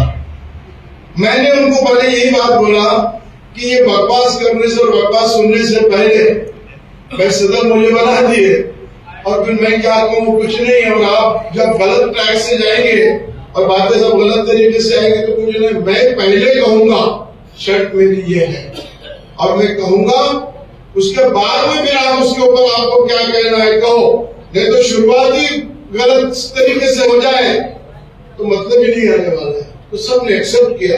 अमीन पटेल बोला आप हमारे बुजुर्ग है, एक ही आदमी है आपको जिसको हमने मानते उठा के लाए, बात करें। बोला ठीक है, मैं बात शुरू किया। ये तरमीमी बिल जो आया है, क्या वजह, क्यों लाया है, क्यों ये बीजेपी वालों को महसूस हुआ है लाना, क्या वजह क्या है इसका? जवाब किसके पास नहीं था। हर एक आदमी अपनी अपनी सोचता है। मैंने उनको एक रेफरेंस दिया, एक लेटर भी दिया, लेटर थमाया भी, कि 1976 में इंदिरा गांधी जो वजीर आजम थी, उसने एक लेटर सारे स्टेट्स को लिखा। क्या आपको मालूम है? कांग्रेस के आमदार वगैरह किसको मालूम है क्या था, क्या नहीं था, उन्हें क्या कही और क्या नहीं, कुछ मालूम। सब लोग थे सामने सबके सामने बात। और वो लेटर की कॉपी भी दी है। वो लेटर में इंदिरा गांधी ने लिखी थी कि मैं बहुत फिक्रमंद हूं। कोई भी कहेगा ये बात, वो तहरीक औकाफ से शब्बीर अंसारी ही कह सकता है। जो आज सब बोल रहे हैं, तरमीमी बिल के बारे में बात कर रहे हैं, वो कोई भी नहीं बता सकेगा। इंदिरा गांधी ने वो लेटर में लिखा कि मैं बड़ी फिक्रमंद हूं 1961 से 1976 तक जिस तरीके से आपके बाप दादा दादाओं ने जो प्रॉपर्टी आपको दी थी और जिस अंदाज में इस मुल्क में उस पे गाज़िबाना कब्जा किया जा रहा है। कौन कह रही है? इंदिरा गांधी। कब कह रही है? 1976 में। कितने लोग जानते हैं इस बात को? कितने आमदार जानते हैं इस बात को? कितने खासदार जानते हैं? तो बताइए, बोलिए, कितने उलमा जानते हैं? कितनी मुसलमानों की तंजीमें हैं जो इस बात को जानती है? मेरा उठा के देखिए, उसका पूरी जो मेरी बात थी उसको रिले हुई है और सब लोग देख रहे थे, लाखों लोगों ने देखा है। ये बात खुल करके मैंने बात की, कोई जवाब नहीं था। गाज़िबाना कब्जा, तो इसके लिए कहीं ना कहीं गड़बड़ हो रही है। इसको हमको कुछ ना कुछ सही करना होगा। कितने लोगों ने काम किया उसमें? हमारी इतनी बड़ी बड़ी तंजीमें हैं इस मुल्क में जो दावा करती हैं, जिनको हम मानते भी हैं, क्यों उन्होंने इसके ऊपर काम नहीं किया? क्यों नहीं किया? क्या वजह थी? हमारे खासदार थे, हमारे आमदार थे, हमारे मंत्री थे, प्रेसिडेंट ऑफ इंडिया भी थे। जब ये बात थी तो क्यों नहीं की गई? एक वजीर आजम तिलतिला रही है, कह रही है कि गाज़िबाना कब्जा किया जा रहा है। किसको पता है? किसको मालूम है? हम जानते नहीं, बिल्कुल नहीं जानते। इसके लिए मैं बोला, और मैं ज्यादा कहना नहीं चाहता हूँ। उसके बाद में हुकूमतें बनते रहती हैं, बोर्ड बनते रहते हैं, उनके तो काले पीले धंधे चलते रहते होते रहता है, पर उसके लिए तहरीक मूवमेंट होना जरूरी है। हमारे पास तो तहरीकें थी ना। आज जो तहरीकें सामने आई है, जो कह रही है कि हमको करना चाहिए, उस वक्त क्यों नहीं करी? जिम्मेदार हम है। 80% जो हमारी जमीन चली गई है, उसके जिम्मेदार हम हैं और कोई नहीं है। एक ने भी एक जवाब नहीं देगा, एक भी एक बात नहीं कर सका। सारे काफी लोग बैठे हुए थे। हमें बुढ़ने शरीफ भाई, आप जो बोले तो हमारे आपको बात कुछ सुनने का, वो वारिस पठान तो बिल्कुल जैसा कि वो सुन ही नहीं रहा, बहरा हो गया। जो बात कहता हूँ मैं खुल के बोलता हूँ। बाबा सिद्दीकी बोल रहे शरीफ भाई, आप बहुत सही बोल रहे हैं, आपको हम जानते हैं, 35-40 साल से आप बड़ा काम कर रहे हैं, ओबीसी का भी, उसके बाद में आप औकाफ के लिए भी बहुत बड़ा काम कर रहे हैं, हम जानते हैं। आप बोलिए, आप बोलिए, आप बोलिए। खैर, उसको मैंने बोल के मैं उसको आगे डिटेल में जाना नहीं चाहता हूँ। उसको वो क्या हुआ, उसके दूसरे दिन से पूरे हिंदुस्तान में फिर शुरू हो गया मसला जो होना करना था, और वो करते गए, होते गया। और कल मैं जो नांदेड़ में था 3 दिन से, वो यही था। मैं नांदेड़ वालों को भी मुबारकबाद देता हूँ कि तमाम मसलक के उलमा कल कुछ नहीं नांदेड़ वालों से, हर मसलक के, और हमने उनको बोलने का भी मौका दिया। एक सबसे मराठवाड़ा के पहले मुफ्ती उन्होंने कहा कि अरे आप मस्जिदों में जाके बात कर रहे हैं, शब्बीर अंसारी आया, उसको हमको सुनना है, आपको क्या मालूम है इस बात है, आप वक्त क्या है, फला क्या है, असल चीज तो वो बोलने वाला है।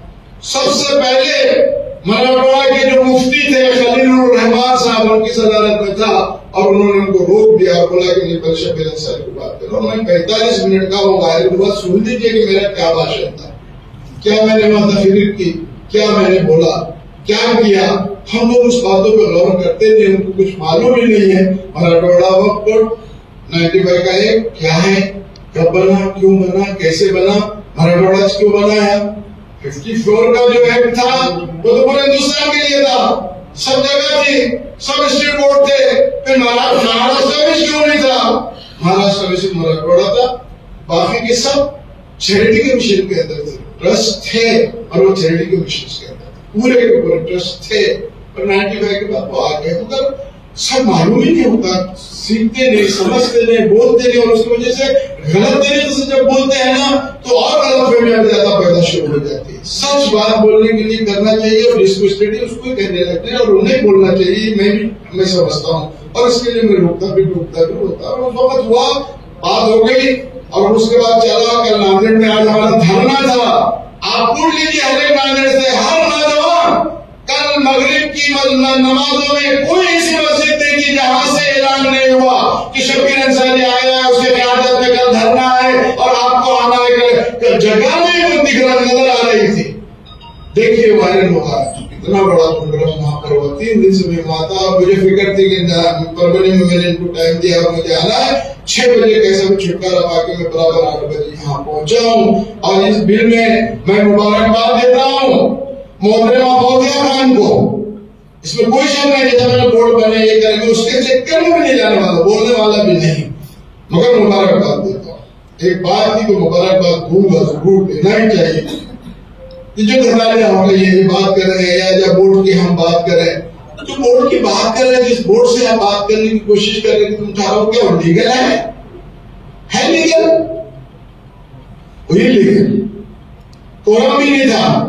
क्या जरूरत थी चेयरमैन का इलेक्शन लेने की गवर्नमेंट को?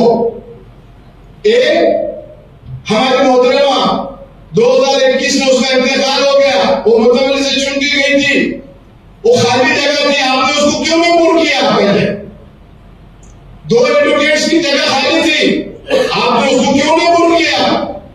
एक एमपी की जगह खाली थी, आपने उसको क्यों नहीं पूर्ण किया?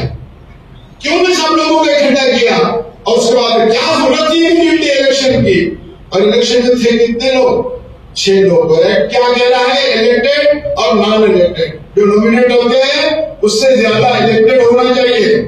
और थे कितने? 3 और 3 नॉमिनेटेड और 3 इलेक्टेड। हो नहीं सकता, इलेक्शन ही नहीं हो सकता, इलीगल इलेक्शन है, सबको मालूम है। और कुछ दिन पहले ही जो चेयरमैन बना है होश उड़ जाएगा, होश उड़ जाएंगे।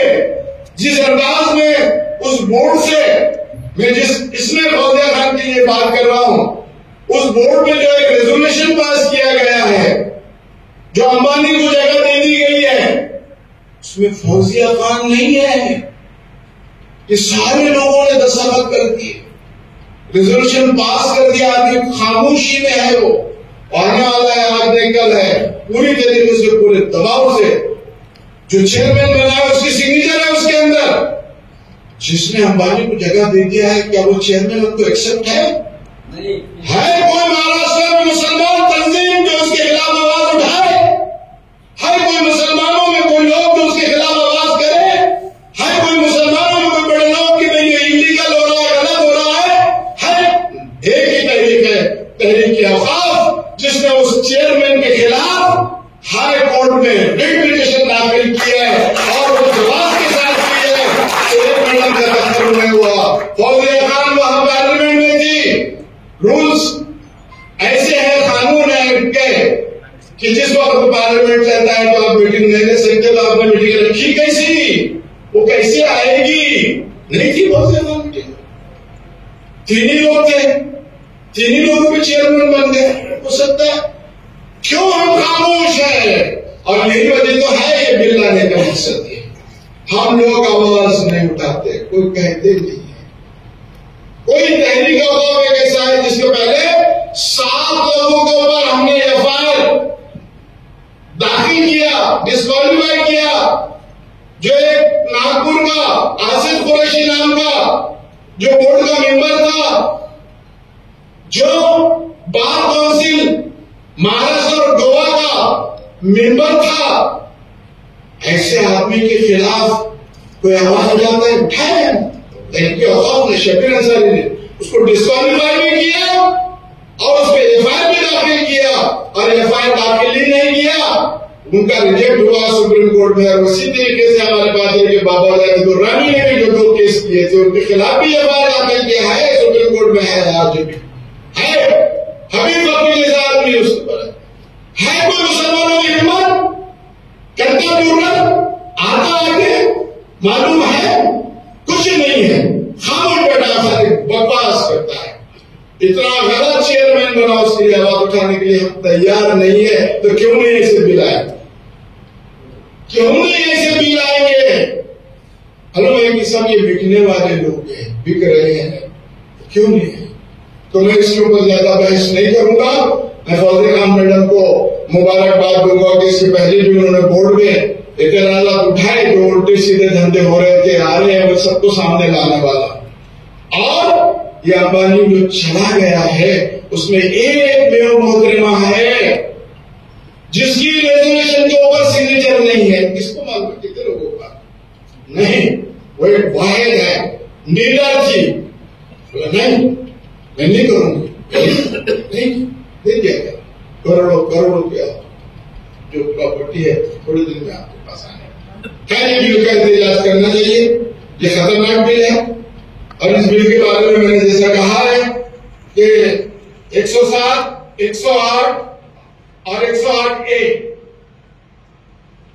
जो एक्ट के अंदर है उसको खत्म करने की कोशिश करें। वजह क्या है कि ये जो हमारी प्रॉपर्टीज पे कुल लग गया है, बैठ गए हैं, फला हो गया, यूं हो गया है, ये जो एक्ट था ना अभी 95 का 52A ऐसा था कि अगर जो इलीगल गैर तरीके से बैठा है उसके ऊपर अगर किसी बोर्ड की मीटिंग की जरूरत नहीं है, उसको नोटिस दे दे और सीधा सीधा कलेक्टर को बोल के जगह खाली करा के ले लो, उसकी जमानत नहीं मिल सकती है। घबरा गए लोग, घबरा गए और हुए, हमने कई केसेस कराए 52A। इसके लिए तो 108 एक को और रद्द करने की बात। क्रिमिनल जिसमें एक जज होता है, 2 मेंबर होता है, उसका मर्तबा खत्म करने की कोशिश की जा रही है। वहां ये कहा जा रहा है कि कल्याण कलेक्टर एटीएस शेख की रिपोर्ट तो देखो आप, क्या कहा एटीएस शेख ने अपनी रिपोर्ट में।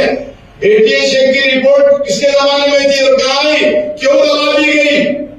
अगर से उसके ऊपर इम्प्लीमेंट होता तो जितने भी चोर लोग थे, जितने भी कलेक्टर लोग थे, सब के सब जेलों में होते, क्योंकि जानबूझ करके उसके ऊपर हमला हो रहे थे। कितने लोग जानते हैं एटीएस शेख की रिपोर्ट जो कमीशन बना था? कहां सोता है मुसलमान? खाली सोता है, उसको मालूम नहीं है। इसके लिए ये बहस बड़ी है, मैं इसमें और ज्यादा मजीद कहना नहीं चाहूंगा, मगर इसका ताकत के साथ 2-3 दिन रह गए हैं। जितनी ताकत से हम इसका विरोध कर सकते हैं उतनी ताकत से हमको इसको विरोध करना चाहिए। तमाम तंजीमें आज आ गई है, तमाम तंजीमें हिंदुस्तान की एक बैनर तले आ गई है और उस बैनर तले वो कह रही है कि इसका विरोध करना चाहिए। हम भी उनके साथ हैं। वो एक बैनर के साथ जो आ गई है जिसका नाम है मुस्लिम पर्सनल लॉ बोर्ड, हमारी तमाम तंजीमें आ गई है। और मेरा कहना यही था कि उस वक्त अगर ये तंजीमें जाग जाती तो आज ये नौबत नहीं आती। ये बुरा लगता है, आज जैसे जाग गए उस वक्त जाग जाते तो ये नौबत नहीं आती। ये बात मगर उसका विरोध करना चाहिए, बड़ी तफसील बात है, तभी इंशाअल्लाह ताला उसके ऊपर मैं बात करूंगा। आज हमको जो बात करना है वो है ओबीसी मुस्लिम एकता। जरूरी है आज के पीरियड में, आज के वक्त में, इस मुल्क के जो हालात चल रहे हैं, आज इस मुल्क की जो हालात चल रहे हैं, आपको मालूम है मेरा गुरु कौन है? मुसलमानों को रिजर्वेशन दिलाने के बाद किसने कहा, किसने प्रेरणा दी? वो किताब में देखिए, मेरा गुरु है एक हिंदू धर्म का, आर्य समाज का एडवोकेट जनार्दन पाटिल। कोई मुसलमान नहीं है, एक हिंदू है जिसका नाम है एडवोकेट जनार्दन पाटिल। शब्बीर भाई, तुम्हारे समाज में जाके काम करना पड़ेगा। तुम्हारा समाज और तुम्हारा लीडरशिप सिर्फ जज्बात पर है, मगर घटना ने क्या दिया और क्या लेना और क्या नहीं देना है, उनसे उसको कोई लेना देना नहीं। मैं ये कहता हूं, अब मंडल कमीशन जब आया तो मुसलमानों को लगा कि मंडल है क्या, था इस चिड़िया का नाम है, अपने से क्या ले लेते हैं। इसी तरीके से इंदिरा गांधी ने इतना बड़ा एक कमीशन बनाया कि गोपाल सिंह कमीशन नाम का, अगर उस पर अमल आवरी हो जाती तो ये नौबत हमारे आज नहीं आती।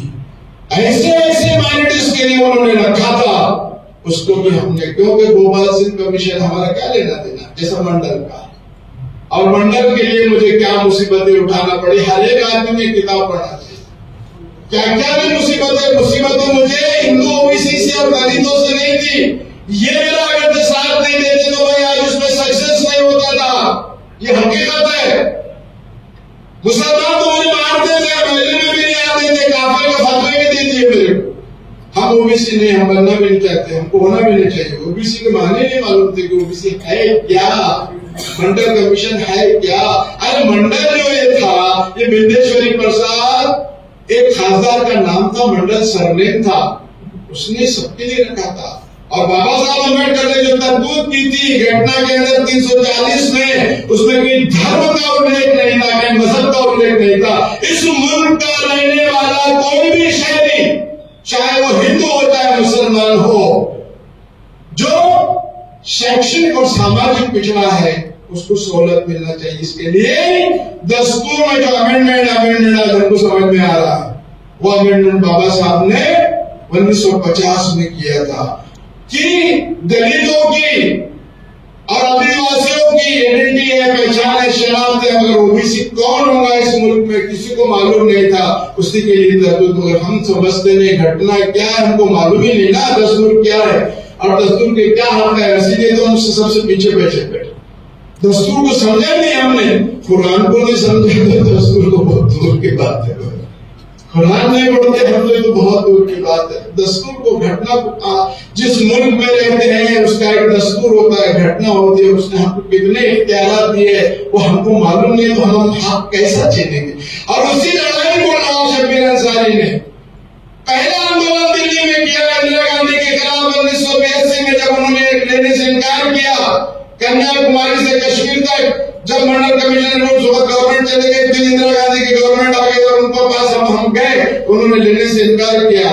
हमने राष्ट्रीय पिछड़ा वर्ग बनाया और राष्ट्रीय पिछड़ा वर्ग बना के पहला आंदोलन दिल्ली में बोर्ड क्लब में किया, जिसके बोर्ड क्लब जिसके नेतृत्व में काम किया गया है वो कौन थे मालूम आपको? ये मंडल कमीशन क्यों बना मालूम है? नहीं जानते। वो बिहार के चीफ मिनिस्टर थे जिनका नाम था कर्पूरी ठाकुर। कौन सी जमात से थे, कौन सी जात से थे? वो नाहवी थे, वो हजाम थे, मुख्यमंत्री थे, पावरफुल आदमी थे। वो आदमी सबसे पहले रिजर्वेशन दे दिया बिहार में। ये गवर्नमेंट ने बोली है तो कर्पूरी ठाकुर ने मुख्यमंत्री नाहवी समझ हो सकता है, हमारे महाराष्ट्र में हो सकता है क्या? हो सकता है नहीं। वाह थे एक बार दो बार मुख्यमंत्री, और उन्हीं वजह से मंडल कमीशन उनके नेतृत्व में हमने बोर्ड का लंबे किया। 60 खासदार हमारे साथ जेल में थे, काशीराम की कोई पोजीशन, वो भी हमारे पीछे बैठे थे। 60 खासदार, रामविलास पासवान, शरद यादव, सबके साथ आज भी पार्लियामेंट स्टेट में जाकर के निकाल के देखो तो शबीर अंसारी अकेला एक मुसलमान नजर आए। जब मंडल कमीशन आया, मुसलमानों के पास गया, मुसलमान लीडरों के पास गया, मुसलमान रहनुमाओं के पास गया कि आप इसमें कुछ कहना चाहते हो? हमारा से कोई लेना देना नहीं है भाई, मुसलमानों को ओबीसी नहीं। अरे ओबीसी है क्या ये तो समझो। सब रहनुमा दो ही आदमी थे मुसलमान, दो ही थे। एक जेयूरी के डॉक्टर इम्तियाज जो प्रोफेसर थे, उनसे पूछा तो बोला हाँ ये सिस्टम है, जिस तरीके से हमारे बिरादर वतन हमारे हिंदू भाइयों में है वो मुसलमानों में है। और एक दूसरा आदमी था मोइन शाकिर जो प्रोफेसर था, औरंगाबाद में कम्युनिस्ट था। ये दो ही आदमी ने कहा था कि नहीं ये सिस्टम हमें भी है। अब हम लड़ाई लड़ रहे थे अकेला एक मुसलमान शबीर अंसारी, और इनको दाद देने वाले दलित समाज और हिंदू ओबीसी, इन लोगों ने मुझे बहुत हिम्मत दी, बहुत ताकत दी। मेरे कंधे से कंधे लगा के लड़ते थे, मेरे साथ काम करने वाले मुसलमानों को जाकर समझाते थे, अरे इस्लाम में तुम्हारे ऐसा है, ये बातें बिल्कुल जात पात नहीं है। बोले जात पात पर नहीं है, ये पेशे पर है, ये क्लास पर है। जात पात पर नहीं है, ये क्लास पर है, ये क्लास है। जात पात इस्लाम में नहीं, 1400 में मसावत हम बराबरी नहीं। मगर ये जो कुछ दिया है अदर, ओ से क्या आता है अदर, बी से क्या आता है बैकवर्ड, सी से क्या आता है कास्ट नहीं क्लास। नहीं होगा खागे कास्ट, हमारे लोगों ने ये कास्ट है, ये कास्ट है, कास्ट नहीं, वो जात नहीं क्लास थी। दिगर क्यों लगाया ओबीसी, इतर क्यों लगाया उसको, अदर क्यों बोलते उनको? वजह ये थी एससी और एसटी की संख्या मालूम थी, गिनती हो गई थी, ओबीसी की नहीं थी। इसके लिए उनके अलावा भी इस मुल्क में आदिवासी और दलितों के अलावा भी एक बहुत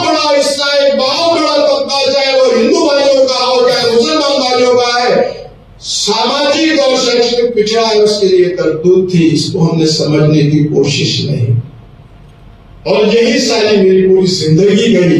और इस किताब में हमें इसके ऊपर गौर और बहुत बात नहीं करूंगा। मैं आज यही कहने आया हूं कि इतिहास होना जरूरी है, वक्त की जरूरत है। ये एलवार मेले जितने भी हुए हैं महाराष्ट्र के अंदर बड़े बड़े लाखों के, उसका कन्वीनर संयोजक कौन था? शब्बीर अंसारी। सब हिंदू नेताओं ने बोला नहीं, सीनियर मोस्ट मंडल के लड़ने वाला शब्बीर अंसारी। ऊपर साहब तो अभी आए, वो शिवसेना का था। समता परिषद बनाने वाला भंडोर मैं हूं, बोलते एक्सेप्ट करते मेरी किताब में कि भुजबल साहब की समता परिषद बनाने वाला शब्बीर अंसारी, एडवोकेट जनार्दन पाटिल। गोपीनाथ मुंडे बोलते रहे तो बीजेपी में थे, लड़ाई में बोलते। मेरे ऑफिस में आते थे गोपीनाथ मुंडे, उसकी किताब के अंदर बहुत सारे फोटो थे गोपीनाथ मुंडे ने। पार्लियामेंट को बंद कर दिया था गोपीनाथ मुंडे, 3 दिन पार्लियामेंट बंद कर दिया, 3 दिन। और रामविलास के पास भी जाते थे, वो शरद यादव के पास भी जाते थे, वो हमारे हर लालू के पास जाए, सबके बाहर लेके जाते थे। उसको कोई शक नहीं, उसकी बहुत किताब है। मेरे ऑफिस में आते थे कई बड़े गोपीनाथ मुंडे साहब मैंने बहुत काम किया। और मुंडे साहब बोले मुंडे साहब को लेके आओ। इतना पार्टी ने उनको परेशान किया, तंग किया, फिर भी वो आदमी ने रास्ता नहीं छोड़ा। उसको खत्म करने की कोशिश की है, खत्म कर भी दी, इसकी कोई शक नहीं। वो एक ऐसा लड़वैया, एक ऐसा ओबीसी का लड़ने वाला नेता था। आज उसकी जरूरत है, आज ऐसा पैदा नहीं हुआ है, अब लड़ रहे हैं ओबीसी के लिए, अब इसमें कोई शक नहीं। और उसने उतना बड़ा लड़ने वाला गोपीनाथ मुंडे के जैसा भुजबल साहब बना है। तो भुजबल साहब हमारे सबसे ये बोलते थे कि ये लड़ाई हमने नहीं लड़ी है, मंडल की लड़ाई लड़ने वाला शब्बीर अंसारी है। उसने वहां हिंदू और मुसलमानों का फर्क नहीं किया। तो आज जरूरत वही है, हम भाई भाई है। मंडल कमीशन ने, ये आरएसएस और जनसंघ के लोगों ने हमारे बीच में एक हिंदू और मुसलमान बोल के दीवार खड़ा करने का काम किया था। मंडल ने उसको तोड़ दिया, बोला नहीं, जो हमारे को मिलता है वो हमारे मुस्लिम भाई भी उसमें उनको भी मिलना चाहिए। ये दीवार गिराने का काम किसी ने किया है और हम कहां जानते। तो आज तो बहुत बड़ा हथियार है, क्या भाई भाई है। दिलीप कुमार के फोटो है उसके अंदर, भुजबल साहब को शाल पहना रहे दिलीप कुमार बोले भुजबल साहब तो हमारे भाई है। बोले मैं कैसा? अरे बोले मैं भी तो बागवान हूं, कहते मुझे तुम। उसकी फोटो है दिलीप कुमार की। और दिलीप कुमार का मामला ये था कि पंडित जवाहरलाल नेहरू ने, इंदिरा गांधी ने, बाबा साहब अम्बेडकर ने उनको बहुत समझाया, वो नहीं गए। मगर एक शब्बीर अंसारी जिसकी कोई हैसियत नहीं थी, जिसके बाप को गली का कोई आदमी पहचान नहीं था, उस शब्बीर अंसारी के लिए मंत्रालय में वो मीटिंग के लिए आते थे। जब दिलीप कुमार मंत्रालय में आते थे, चीफ मिनिस्टर दर्द दौड़ा जाता था, घबरा जाते थे। अरे दिलीप कुमार आए, दिलीप कुमार आए, दिलीप कुमार आए, दिलीप कुमार कुमार बैठ जाते थे। ये मेरा मुजाहिद है, याद रहो कि जो बोलता है करो। और यही काम शरद पवार ने उसने किया। शरद पवार का मेरा आज का कल का ताल्लुक नहीं है, 78 से जब पहली बार वो चीफ मिनिस्टर बने, जब से मेरा उनका ताल्लुक। पूछ सकते हैं, बोल सकते हैं, हाँ 78 से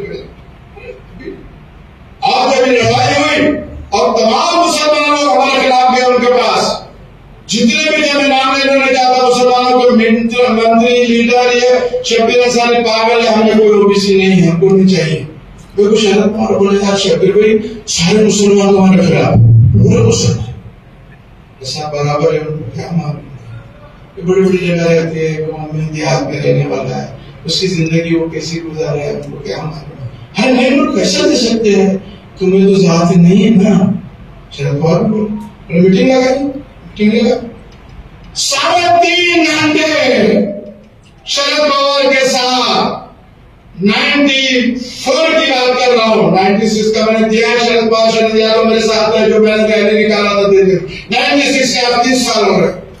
शरद पवार उसमें बैठे हो, किताब में देखिए 94 में शरद पवार ने चीफ मिनिस्टर जब उन्होंने बुलाया और बुलाने के बोला कि ये तो सब खिलाफ है, बोला सारे मुसलमानों को जो ओबीसी में तो उनको बुलाया, 3.5 घंटे का मीटिंग। कितने लोग जाते हैं? कितने लोग जानते? बोला शबीर भी बोलो।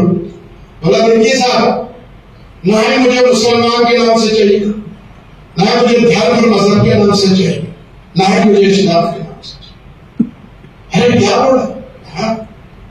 बाबा साहब अम्बेडकर ने जो घटना में तरतूत की है, 340 धर्म का उल्लेख कहीं नहीं है।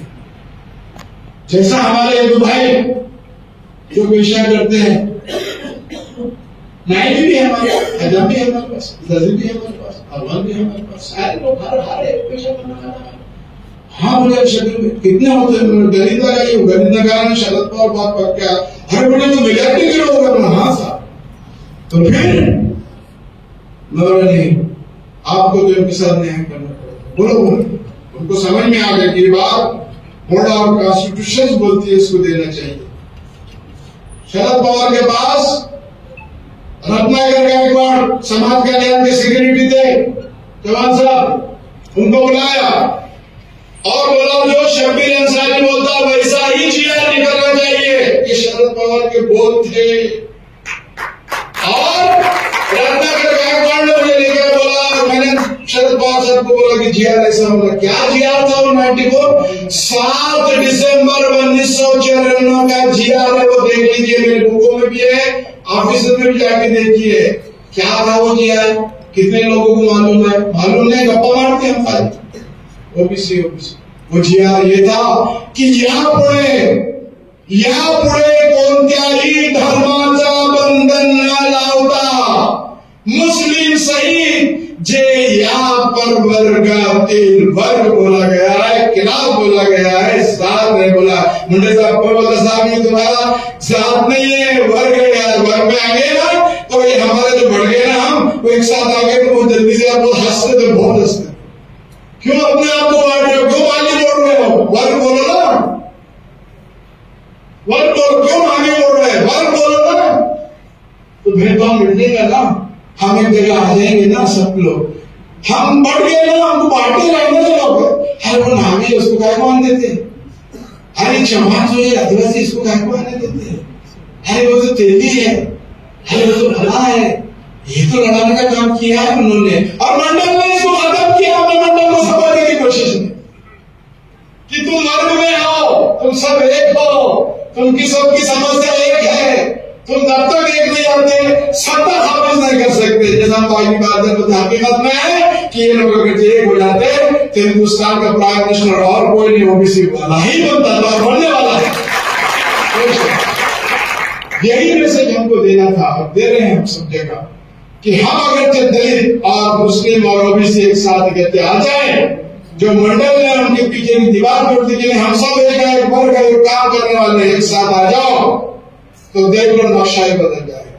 क्या हो रहा है हमारे साथ? नुमाइंदगी नहीं मिलती है, जिंदगी गुजर गई, भगवान आपके पीछे पीछे फिरते फिरते उनको टिकट मांगकर का मिलने वाला नहीं आखिर तक। आपको एक्सेप्ट कर लेंगे। मैं देख रहा हूँ कि अभी एमपी में कितने एमपी में हमारे कितने ओबीसी के एमपी है, अभी देख रहा हूँ कितने एमपी है। वही तो लड़ाई है आगे की, यही तो लड़ाई है आगे की। ये समय में आ जाएगा हमारे सबको, तो कोई भी पार्टी हो उसके बाप को हमको टिकट देना पड़ेगा, बुला के देना पड़ेगा। और नहीं तो ये तैयारी रखो कि अगर से हमारे साथ नाइंसाफी करते, चाहे वो मुसलमान हो, चाहे वो हिंदू ओबीसी हो, चाहे वो दलित हो, वो एक तैयारी में रहो कि नहीं अगर से हमारे साथ इंसाफी होती है, नहीं हमको टिकट मिलते हैं, नहीं आने देते हैं, तो हम नहीं आएंगे तो तुमको भी नहीं आने देंगे, तुमको भी नहीं आने देंगे। मेजॉरिटी हमारी है। उठा उठा के कॉन्स्टिट्यूंसी देखो, हमको आपस में लड़ाते करके वो आते हैं, नहीं तो नहीं आ सकते, वो कहीं भी नहीं आ सकते। ऐसी कॉन्स्टिट्यूंसी है कि जहां हम ही आ सकते हैं मगर हमको लड़ा देते।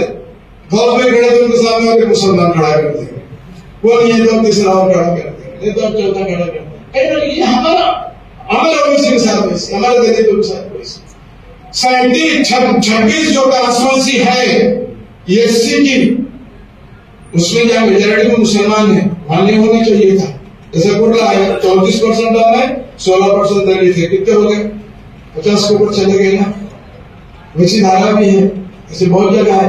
जैसे और आज भी जो 26 कॉन्स्टिट्यूंसी है जहां एससी का रिजर्वेशन है, अगरचे वहां की मेजॉरिटी आप देखेंगे ना दलित और मुसलमानों की सबसे ज्यादा है।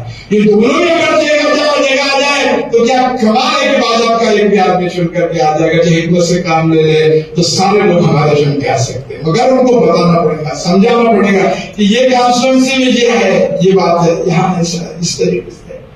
ऐसे कितने मुस्लिम कॉन्स्टिट्यूंसी है कि जहाँ बैलेंस वोट हमारे बगैर उसके भी हम चुन करके आ सकते हैं, क्यों नहीं हो सकता है?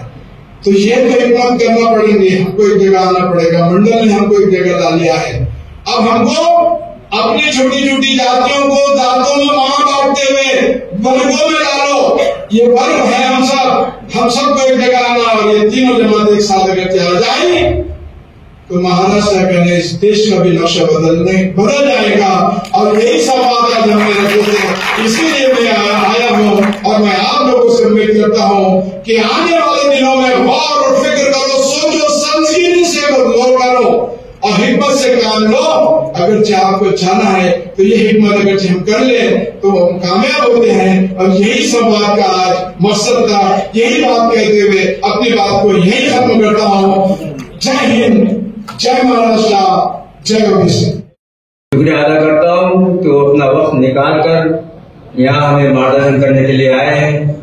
और मैं भगवान बाबा साहब से रिक्वेस्ट करता हूँ कि शब्बीर अंसारी साहब का एक बहुत बड़ा प्रोग्राम बर्बन में होना चाहिए।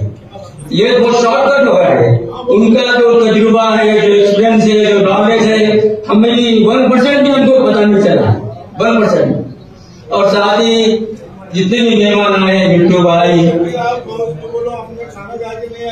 चलना खाना नहीं जाना है, बिट्टू भाई, वसीम भाई, भगवान मार साहब, कैसे अहमद खान साहब, चौहान साहब, विशाल भगवान साहब, मोहन मौलवी साहब, फारूक ओबीसी, फारेज भाई और जितने हजरात स्टेज पर है, सबका बहुत बहुत शुक्रिया अदा करता हूँ। और आप तमाम हजरात इतना देर तक बैठे हैं, बर्दाश्त किया है, आप सबका भी शुक्रिया। खासतौर से मोहम्मद गौस जैन साहब ने आज जो एक नया फार्मूला परवनी में लॉन्च किया है, मुस्लिम ओबीसी और हिंदू ओबीसी, सारे तारीफ मैं उनको सलाम करता हूँ।